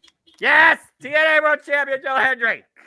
Considering he got like top 10 on Spotify, I think he kind of deserves it. He's probably gotten TNA the most press it's gotten since Scott D'Amore left. That's it. All right, guys. I am gonna bounce, and I'll see you guys next time. She's already powering down as it is, so there you go. Power Yeah. and down. Okay, Take care, bye. Attila. Get some rest. Good night. JJ, When you like the communicator for when she wants to come in, and then like the teleport when she actually does come in. yeah, right. Right. Also, JJ suggests We need that sound. Get soundbite. Get the actual zonk sound from Let's Make a Deal. I'll work on that. There you go. There you go. Sorry, We've we got to just- figure out some stuff that we can delete from here, though, so that we can, No load shit, all right? that stuff. We could probably just make a whole nother layout called game shows. that could also probably work. Well, no, because we need that for regular open mic night stuff for when people do fuck ups. That's true. That's true. Yeah, sorry about But that. bud. anyways, You're fine. it seems like it's been a couple of years at least that we've been talking about AEW and a Max deal. Right. Like I said, I kind of feel like we've been talking about it at least as long as I've been watching. So Yeah. little over 2 years now. To be fair, I think we all have been talking about it for 2 years, but I think the actual talks or rumors of said talks have been going on for about a year and a half. Well, That's probably fair. Yeah, remember, this is the same people that have been, and I'm saying people like it's not us, but the same kind of conversations like, oh, TNA will be dead in a year. They'll be dead in 5 years. And they're still going. AEW getting on a streaming channel exclusively is not the end all be all like we thought it would be at this point in history. Because No, but I feel even- like it could really help them. Enhance. Yeah, because okay. I know we try not to look at this stuff, but the ratings are Yeah. going down. Yeah. Have been It for- just is what it is. No, that's true. You know, their highest rated program in the last 4 or 5 months is the episode where they showed the brawl out footage, or the brawl in footage, I should say. Yes. And the common So an denominator. episode with old CM Punk footage is the highest rated episode of the year so far. Yeah. That's not good. No. But we've got these game changing signees, Okada and Osprey and Mercedes, and Two of which they've already neutralized their drawing power, but yeah, continue. thank you for making my point, James. So sorry. He blind tagged JJ and took the win. That's a good way of putting This that. is why you need to let the host talk. That's fair. I didn't know. I'm sorry. But I mean, the ratings are going down and down. Yeah. It's not because people aren't interested in the product. I would still say AEW, for the most part, is still a hot product. But you're not going to gain those casual viewers. AEW does not appeal to those spectators. Nor do they put forth enough of an effort to really try and reach out to said spectators per our full circle conversation here earlier with topic 2, as you basically illustrated. I allude to. Again, I am nothing more but the simple man and a lifelong fan of this. I watch all things wrestling. Shout out to AEW family. There are friends of AEW crew that don't watch all things. There's some that watch, what's native to them, what's known. It might only be WWE. It might be just AEW. It might be WWE and AEW. It goes beyond that in Japan. But basically, not everybody knows everything. Not everybody's willing to take a look at anything. Not everybody is anybody else. So it's one of those things where you really got to look at all approaches. And even under WWE's worst eras, where I was like, why the fuck all does this exist? They reached out to Joe Smo from Kokomo with an advertisement for Schmole or whatever product. So it's like, you know. And that's what I was just about to get to, is I think that's a big problem, is that, you know, usually it's around WrestleMania season, but you'll see it sporadically throughout the year where you'll see a WWE superstar on Jimmy Kimmel or Jimmy Fallon or on whatever talk show. You don't really hear about AEW stars doing this. No. That's a start, because now you're exposing the superstars to the audience. And the best way to start is by starting with the people that casual fans would recognize. Get Adam Copeland on fucking Jimmy Kimmel. Get Christian Cage. Get Chris Jericho. Get Noah's favorite wrestler, favorite current longest reigning AEW champion at this point, Jeff Jarrett, onto a show. Yeah. Because these guys all have name recognition from the other company. To like put it over, yeah. And can be brought onto the shows, and they can start talking about AEW. Like, oh man, weren't you that Edge guy? I remember you. You're in this other company now? When is it on? Yeah. Man, I liked watching you over there. Are you doing any of that? You are? You're how old? I'm gonna have to check this shit out. Yeah, and that's what it takes. That's how you bring the casual fan to AEW. Yeah. And for whatever reason, that's not on Tony Khan's radar. No. Even if You've got all these NBA games. You've got all these NBA games on TBS and TNT. Why not trot some of these guys out to a Miami Heat game? Yep. Got people from Miami. AEW's home base is Jacksonville. I know there's not a Jacksonville team. I don't think there's another Florida-based team for the NBA except for Miami. If there is, forgive me. I'm not a basketball guy. You're asking the wrong person. I know for you. But let's get some of these guys there courtside for a Heat game. True that. Mercedes did it for the Celtics. Snoop Dogg sometimes joins the commentary booth on a Kings game. Let's get freaking Adam Copeland or Christian Cage, a couple of Canadians, who grew up around hockey, around a Tampa Bay Lightning game, Yeah. Throwing it out there. Networking. At bottom line, networking. AEW is not doing enough networking to expand their brand. And if they don't do that, they will not progress further than we believe they should. Sunday's going to be a really interesting, as we're now 1 week officially away from Double Up. Sunday is going to be very interesting now that we're going back to where it all began. When we look at the reception and the perception during and after. And I really hope they can convince me to keep watching, because right now I have a feeling I'm going to be done with them come that day. Well, JJ, I honor your decision, my friend, and I honor whatever lies ahead for all of us here in and out of this wrestling business that we're all fans of at the end of the day. And hopefully we just continue to find ways to enjoy it. I do know this. We're always going to find some way to talk about it and then go off the rails. No, I absolutely. And it's only the weekly product I would be giving up. I still would have no problem sitting alongside of you and doing commentary for a watch along or whatever if necessary, because I know James doesn't do the TV programs. Yeah. So still going to need someone for Battle of the Belts or that type of stuff.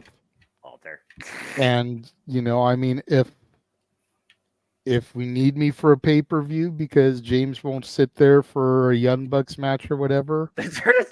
Yeah, I definitely won't be. I'll still sit there and talk it. I'll talk shit about him the whole time. Well, I mean, it's anarchy. I actually drove past Nick Jackson's house the other day. No, you didn't. Really? Ask Jeff. That's crazy. On the way to work, or like just purposely drove there? I was doing an Uber Eats order that took me in that neck of the woods. Oh, jeez. Wow. Ranch Forget Cucamonga. they live up here in the high desert. Oh.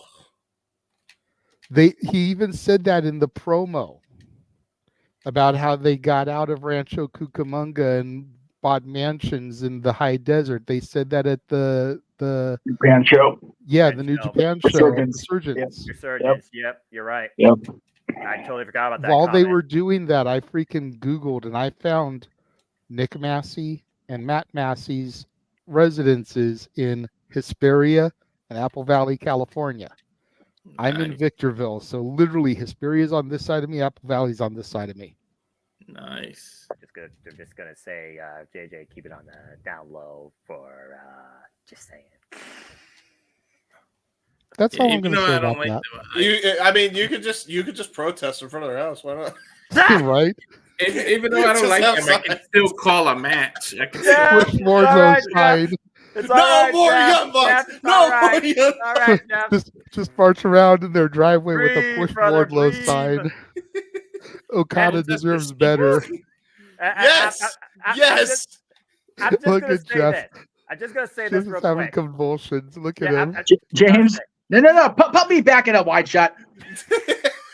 I need to talk to James for a second. Stop. Oh no. You need to stop putting ideas in JJ's head. You need to knock that shit off. You're in trouble. It's You a bad funny for that. idea. No. It's a funny idea. I just No. said Just peacefully protesting. What's the problem? Motherfucker, who are you talking to? Peaceful protesting. What's the matter with you? What the fuck are you talking about? You and your damn Boston Bruins hat. Fuck out of here with that shit. Listen. It's a funny idea. You're just peacefully No. protesting. It's fine. Let's just also say this. We're all going to be doing our own thing during Anarchy in the Arena because it's not a wrestling match. It's literally go do shit. Yeah. Anarchy in the Arena is called a brawl for all, but it's not a failure of a brawl for all. No. Yeah. It actually works. It's actually pretty damn entertaining and crazy. I actually have enjoyed them. They should actually just like potato each other, but not like potato each other to the point. Well, of concussion. hopefully this time it doesn't. That's my only involve a thing. Plexiglass. You're talking shit. about Idaho, Russets, Red. What are you talking about? I'm actually talking about Pringles and Lay's. Oh, Lays, oh, Lays. I like that commercial. Oh, Lays, oh, Lays, oh, Lays, oh, Lays, oh, Lays. I need Lays now. Oh, Oh, Lays. Lays, Oh, oh, Lays. Lays. Note to self: put Lay's potato chips on Amazon list. There it is. My classic You are Lays. not off the tired of rails. our Good. skit. I You only, love it. I Off only the do rails for classic real. Lays. Fuck y'all's flavors. Classic is the best. It's OG. Bro, hey, listen, don't you dare disrespect my habanero flavor like that. You are a weird dude, James. I think the train has derailed, JJ. I'm Get it back, get autistic. it back. My best friend's autistic. God bless you. Gesundheit. Oh, for love of Pete. And with that, time to roll. What the fuck? We need a credit reel. We need a credit Use reel. my daughter against me. How That's dare you. right. That's right. I did. And of course, we'll see her on the next karaoke night where you're all going to piss me off beyond all belief. I don't know. Will she be on the karaoke when we do in June? Possibly. You used my daughter against me. What are you, a fucking piece of shit? Yep. I am a flu-ridden fucking piece of shit. Noah, you're the Tony Khan of it. You're the one that keeps putting your foot in your mouth with the karaoke stuff. So don't blame us. I didn't say anything. I'm not suggesting nothing. I know you crazy motherfuckers aren't going to use your money on vacation. That'd be too much like right. You're going to use it to make me see some weird-ass bullshit from the 80s. Whether it's some lame-brained song from an Austin Powers movie or something I might care about from Scarface or some jagged-out heavy metal hair-weaving weird-ass band, some over-glorified diva, doggone dumb nonsense. Y'all gonna come up with all sorts of stupid shit. God damn. Well, that takes one set of promotions down. No, we'll still be doing that. So Emmanuel, ask Arlene if she would like to hear Noah sing "Careless Whisper." The fuck? Wait, that was in the 80s? Oh, God bless it. Yeah. Hey, and since Aaron Judas all out of heaven and play on the saxophone, we should have Noah do it on the damn karaoke night. The fuck? Now we'll all just sit here in the comments on stage going. "Doo, doo, doo, doo, doo, doo, doo." Why? You fuckers is why I need to come around every Saturday. This is why I come back around for this shit. Why do Right I here. keep enduring this every quarter? Why not? Why not? Arlene, Because it's off the Arlene. rails again. It's always Arlene, off the rails. do you want to hear Noah sing "Careless Whisper"? Stop it! You want to hear Stop him it! sing "Take on Me"? No, shut it, JJ! God. Do you want to hear him sing "Every Rose Has Its Thorn"? That's my shit, actually. Yes. I don't recognize that title. It's from Poison, dude. I barely know Poison. Or maybe what's another good one for him to do? We need For to the stop. 80s? Poison. I barely Ivy. Prince. We need to cut this Have him off. break out some Prince, Little Red Corvette, or Raspberry Beret. Can you find at a secondhand Bed of store? Roses 80s? Which Think song? it is. Bed of Roses. From Bon Jovi? Yeah, that's Yeah. 80s. I think Yeah. Yeah. hell, if you want to do Prince, just do Kiss. You can do that version or the Tom Jones version. He's good either way. What the fuck is happening here? Trying to create a Spotify playlist of 80s hits. This is ridiculous. Oh, I already have one. Oh, God bless it. I will post it in the. You know what? Since you mentioned it, I will post it in the group chat right I'm not now. listening to it. No. Yes, I'm you, not. Yes, you are. will. Yes, you are. Yes, you No, will. no, you can't. I know you will because you're gonna enjoy it. A lot of Michael. Oh yeah, dude. Oh, God. George Michael defined the 80s. He was one of Michael the Jackson, I think, is what he meant. Jackson, man. I mean, if you want to sing George Michael songs, you're welcome to do that too. No, I've had to do neither. But I know I'm going to be freaking on the blunt end of a super chat while I'm playing Mario. You can sing Last Christmas during this time of year because I don't have to worry about it like before Christmas Eve. But you know, I'm just saying. Why on Do earth you would at Ed- home? You know, hold on. Oh fuck! Here we go. Do you at home want to hear the Simple Man Noah Foster sing "Don't Stop Believin'"? Yeah. Daddy?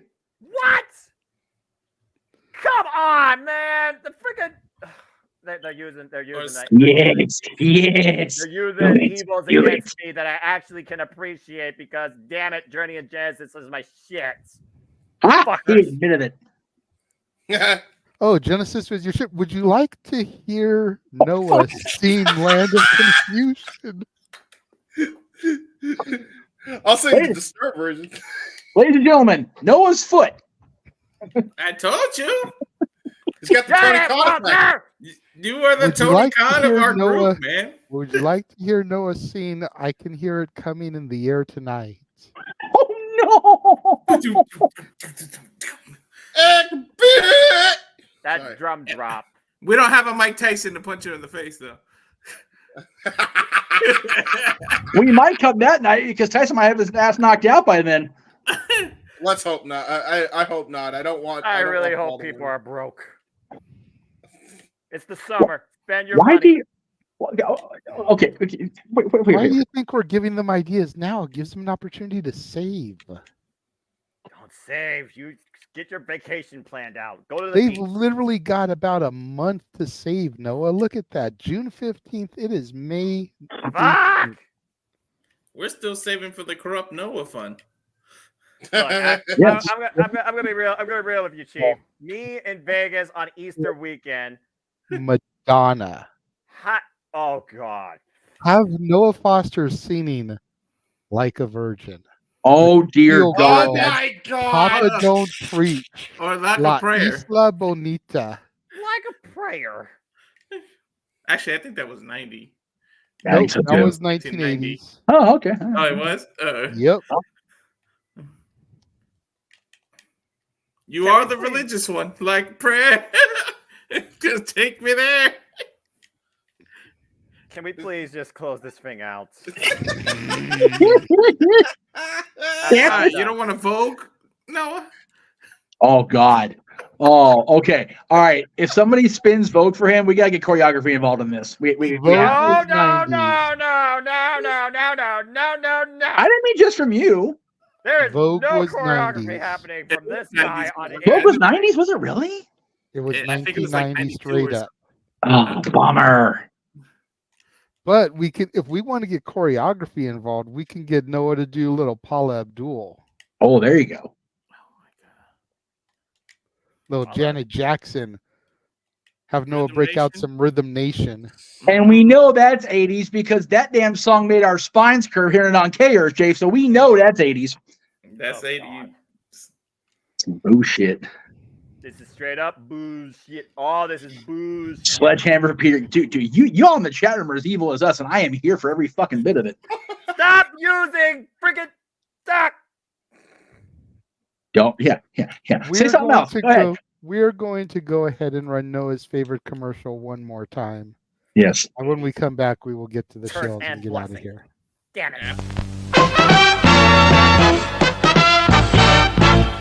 And now, preview time. So let's take a look at what's coming your way.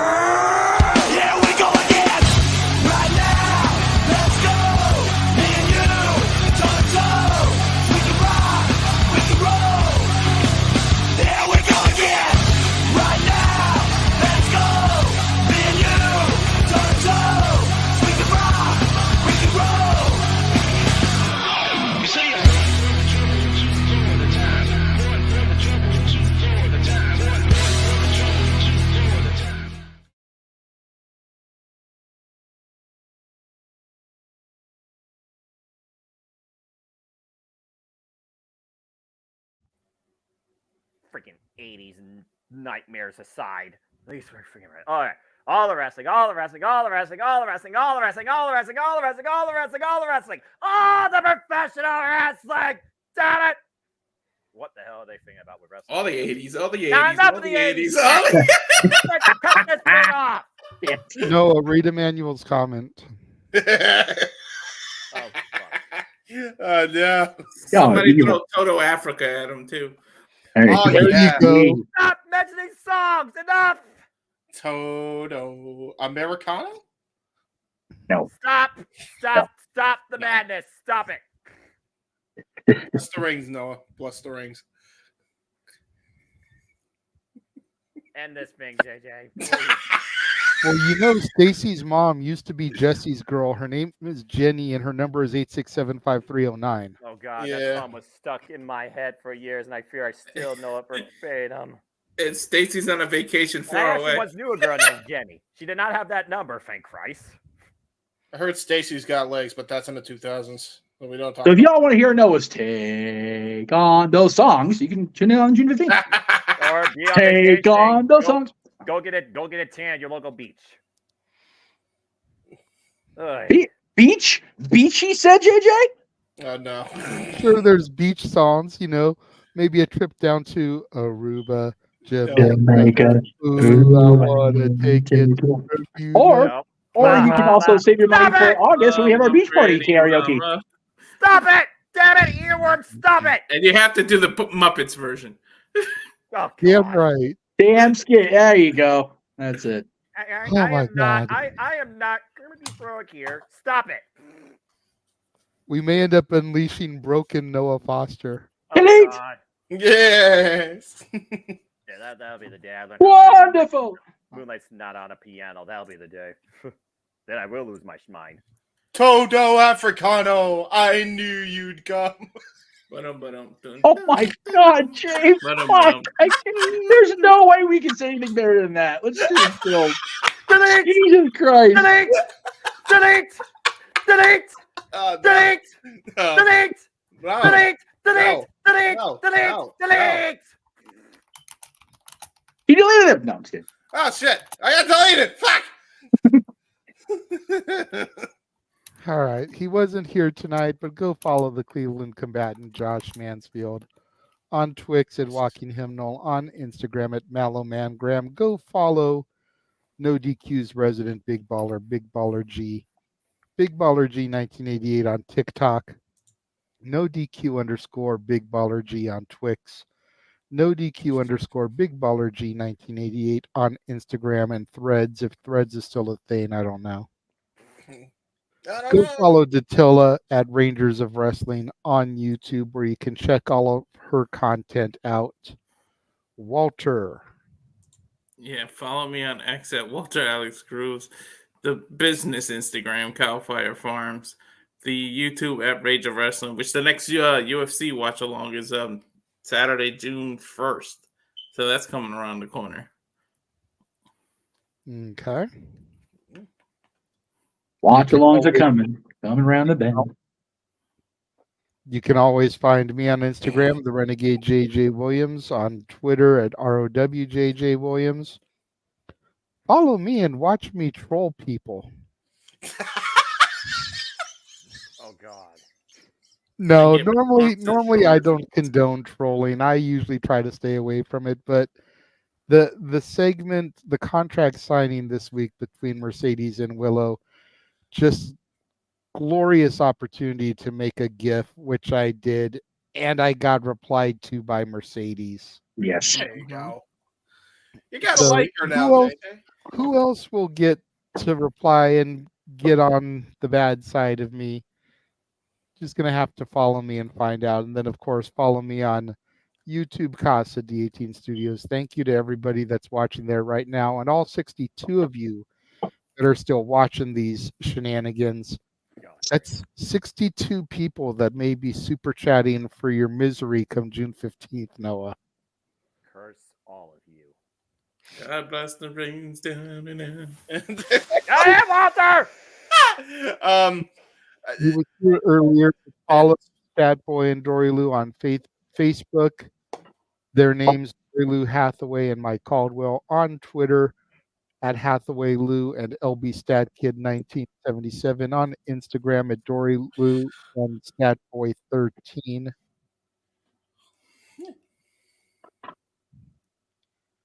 All right, we've got our buddy Greg Cherry at the Greg Cherry. You can follow him on all those things. And as he said, he's got a huge guest lined up for next month. Yes. You're going to have to stay tuned for when he decides to drop that information and see who it will be. Yes. James. You can find me on the YouTube and Twitter at JHebert795 and on Facebook at JCManHebert. I do really cool and dumb things on the internet. So yeah, go subscribe, go watch the shit. You can also check out my YouTube channel with all my theme edits. May well come back, so that might be a cool thing. Go check that out. Maniac, and he needs to be freaking restrained. No, you will not restrain me. I let me spread my wings like a butterfly. Check out my recent Jay Hebert side of things. Everything will be updated in about a week's time. I'm actually going to be recording the next Jay Hebert side of things tomorrow, so stay tuned on that. Check out the Gary Hebert trailers, One in a Million's original trailer documentary, and the speech trailer called one of the best speeches in the history of sports. Go check that out right now. Both are available on the Gary Hebert YouTube channel. Did you say "Let You Be Free"? Are you saying that you're free falling? Another song that I can sing? Know what it's saying? Yes. Damn it! Enough. Noah, we won't back down from all this. No. Jack, your Never gonna give it up. Never gonna back. That is my favorite paradox, the Astley paradox. Oh, totally. Y'all 100%. know about the Astley paradox, right? All Other right, than all right, guys, Yeah. we gotta have Noah at least do his catchphrase because you gotta have. Let's not have rage. Yes. Noah. Been a pleasure as always, you crazy buffoons. Hey, and that includes all of you in the chat and your wallets too. Damn you. Follow me if you choose, though, and the Twitter primarily, and YouTube, Adam Foster 1916 for all things wrestling. Again, shout out, of course, to my entire ACW fans on the Twitter and social media platforms. The Sybil YouTube channel is the main hub where you'll find updates regarding all the latest videos I always collab the WWE Media with, including my flagship Sleeper Predicting. There will be 2 of them this week. Date and times to be determined.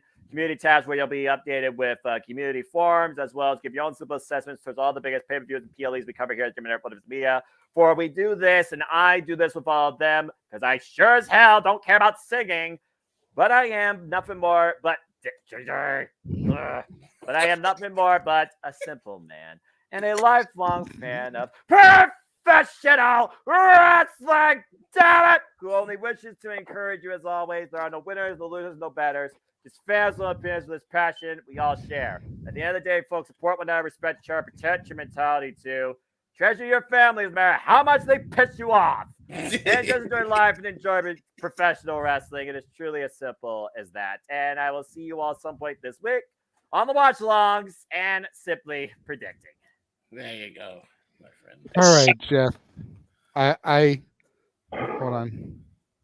Move Walter real quick. I extend my hand to the hot tag so that you can run through all of your graphics. Yes. All right. Very good. All right. And I got them queued up over here, so I'll go ahead and clear my throat from the remnants of the phlegm. And we'll get right to it. All right. So tomorrow, nothing scheduled as far as I know from any of us. And if I'm wrong, I'm wrong, and we'll clear it up in a minute. Monday, we'll be going live. Let me get the QR code down.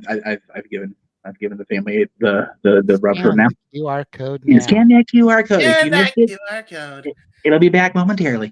Meet Your Musings Monday at 7 o'clock Eastern, 4 Pacific, prior to Monday Night Raw.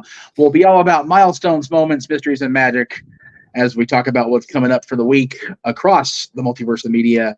Stat Boy Sports Bar, as we mentioned earlier, will be live also at 7 o'clock Eastern, 4 Pacific on Tuesday, the 21st. The NFL schedule was finally released, despite rumors that it was going to be released earlier and all the Twitter talking nonsense. That'll be also Tuesday, 7 o'clock Eastern, 4 Pacific. Wednesday, 7 o'clock Eastern, 4 Pacific. Canary will be joining Greg Cherry, Matty Laws, and very likely myself. It just depends on timing, getting home from school pickup. But Greg Cherry Show will be live Wednesday, 7 o'clock Eastern, 4 Pacific. Now, here's where things get fun, because I don't have proper updated information, but I will do my best based on what I know. Thursday is the 20th anniversary of Over the Edge 1999, and it has been decided amongst the group of us that we will be conducting a retro watch-along event of both that event on Thursday and the following night on Friday, the 24th, of Raw is Owing. Between scheduling involving our outside of wrestling lives and the fact that Noah and JJ and company have something predicting for 2 pay-per-views this weekend, the coming weekend, we will definitely have all those times for Simply Predicting, Over the Edge, and Raw is Owen are time to be determined. We will work that out probably as soon as we sign out the stamp show, and we'll work all that shit out, and we'll let you guys know in the morning. But after Friday, we continue with the We's Gonna Die tour. Yes, still, even now, 18 different nights scheduled of watch-along events between now and the end of 2024. And it all begins Saturday morning, noon Eastern, 9 a.m. Pacific, because they're in Saudi Arabia. WWE hates us and wants us to get up ass early on a weekend. King and Queen of the Ring will be on. True. And we'll be doing our, it's very true. Are you kidding me? They watch, they know. Yeah, true. It's very real. But we'll be live covering King of the Ring, along with Walter Cruz will be on with us, because that is his jam. He'll be on with us as well. We'll have a guide, of course, that night. And then Sunday, AEW returns where it all began with Double or Nothing, the 5th annual Double or Nothing, and that'll be Sunday night, May 26th. I think we're going to have to go live at like 3 p.m. Pacific, 6 Eastern, just to get everything covered and be on the air before they are. Yeah, I was about to say, that's so much that you guys got to do. Oh, my God. And that's okay. And then on top of all that, we're going to finish off May strong as JJ and I return with the Dads and Always on Wrestling's ranking of the top 10 matches contested in the 45-year history of the WWE Intercontinental Championship. That'll be Friday, May 31st. Again, time to be determined on that as well. And as has been mentioned, much to Noah's chagrin, our next opportunity for karaoke and special theme night shenanigans here on Open Mic Night will be Sunday night, June 15th, 11 p.m. Eastern, 8 p.m. Pacific, not right after, but the night of Clash at the Castle, Scotland. Dude, we should probably get to watch some Scottish songs that night, just for shits and giggles. You know what? I'll tell you what. If somebody wants to super chat it, we will make sure that Noah sings Real American, because that is an 80s song, brother. Mm-hmm. You don't realize, Noah, we get you time after time. Wait, real quick though, I will say that having him sing Real American after what Hogan's been accused of might be a bit weird. Okay, fine. Well, James, to be fair, if I could turn back time, I would. I'm gonna make that statement from my records. Or he could, or he could just wear his sunglasses at night. Oh God! You know what the problem is? Sometimes he does wear his sunglasses at night. We've seen that's when you know he's pissed off. Wait a minute. I think I just had a Tiffany epiphany. Oh God! Clash of the Castle. Clash of the Castle is June 15th. Correct. Karaoke is June 15th. Correct. Highlander took place in Scotland. No!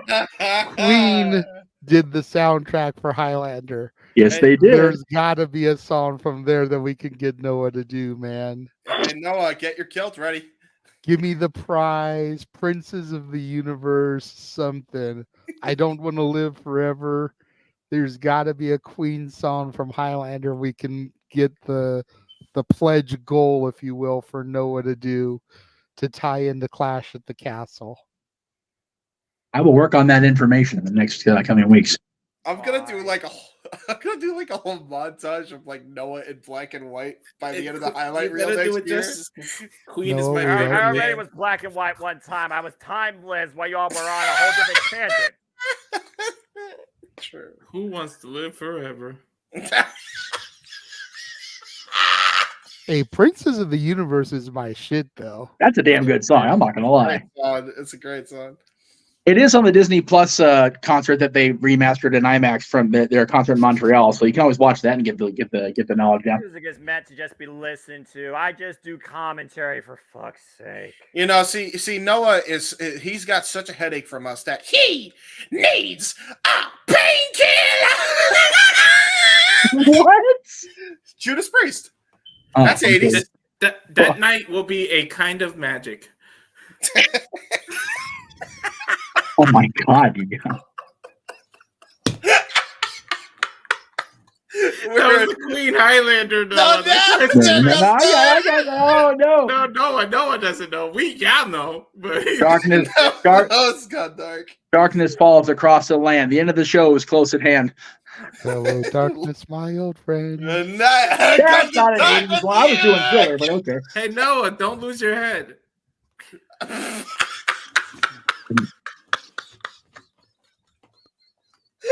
Keep going, and Noah won't come around here no more.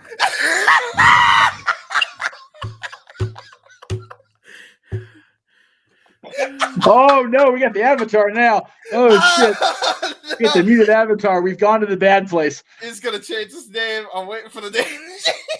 Oh, he just dashed. He's dashed away from us. Justin. Oh no! The whole thing's been dashed away. All he hears is Radio Gaga. Oh my God! He did that one last year. He did that one last year. It's in that video package. He said, "What the fuck song is it?" That was tremendous. I made him do it. It was me that do it. Yeah. Oh Jesus! That's the take from the video, Noah. Oh, that's brilliant. That's good shit. All right, I think we can end there. We're not gonna get any better than that. Hi, everyone. Good night, everybody. Oh no! Oh Toriano! Not Toriano! Anything but Toriano. You know it's bad when we make Noah pull out a picture of Toriano, his most. I think Noah wants us to beat it. I swear to God, Walter. Because we're bad. We're bad.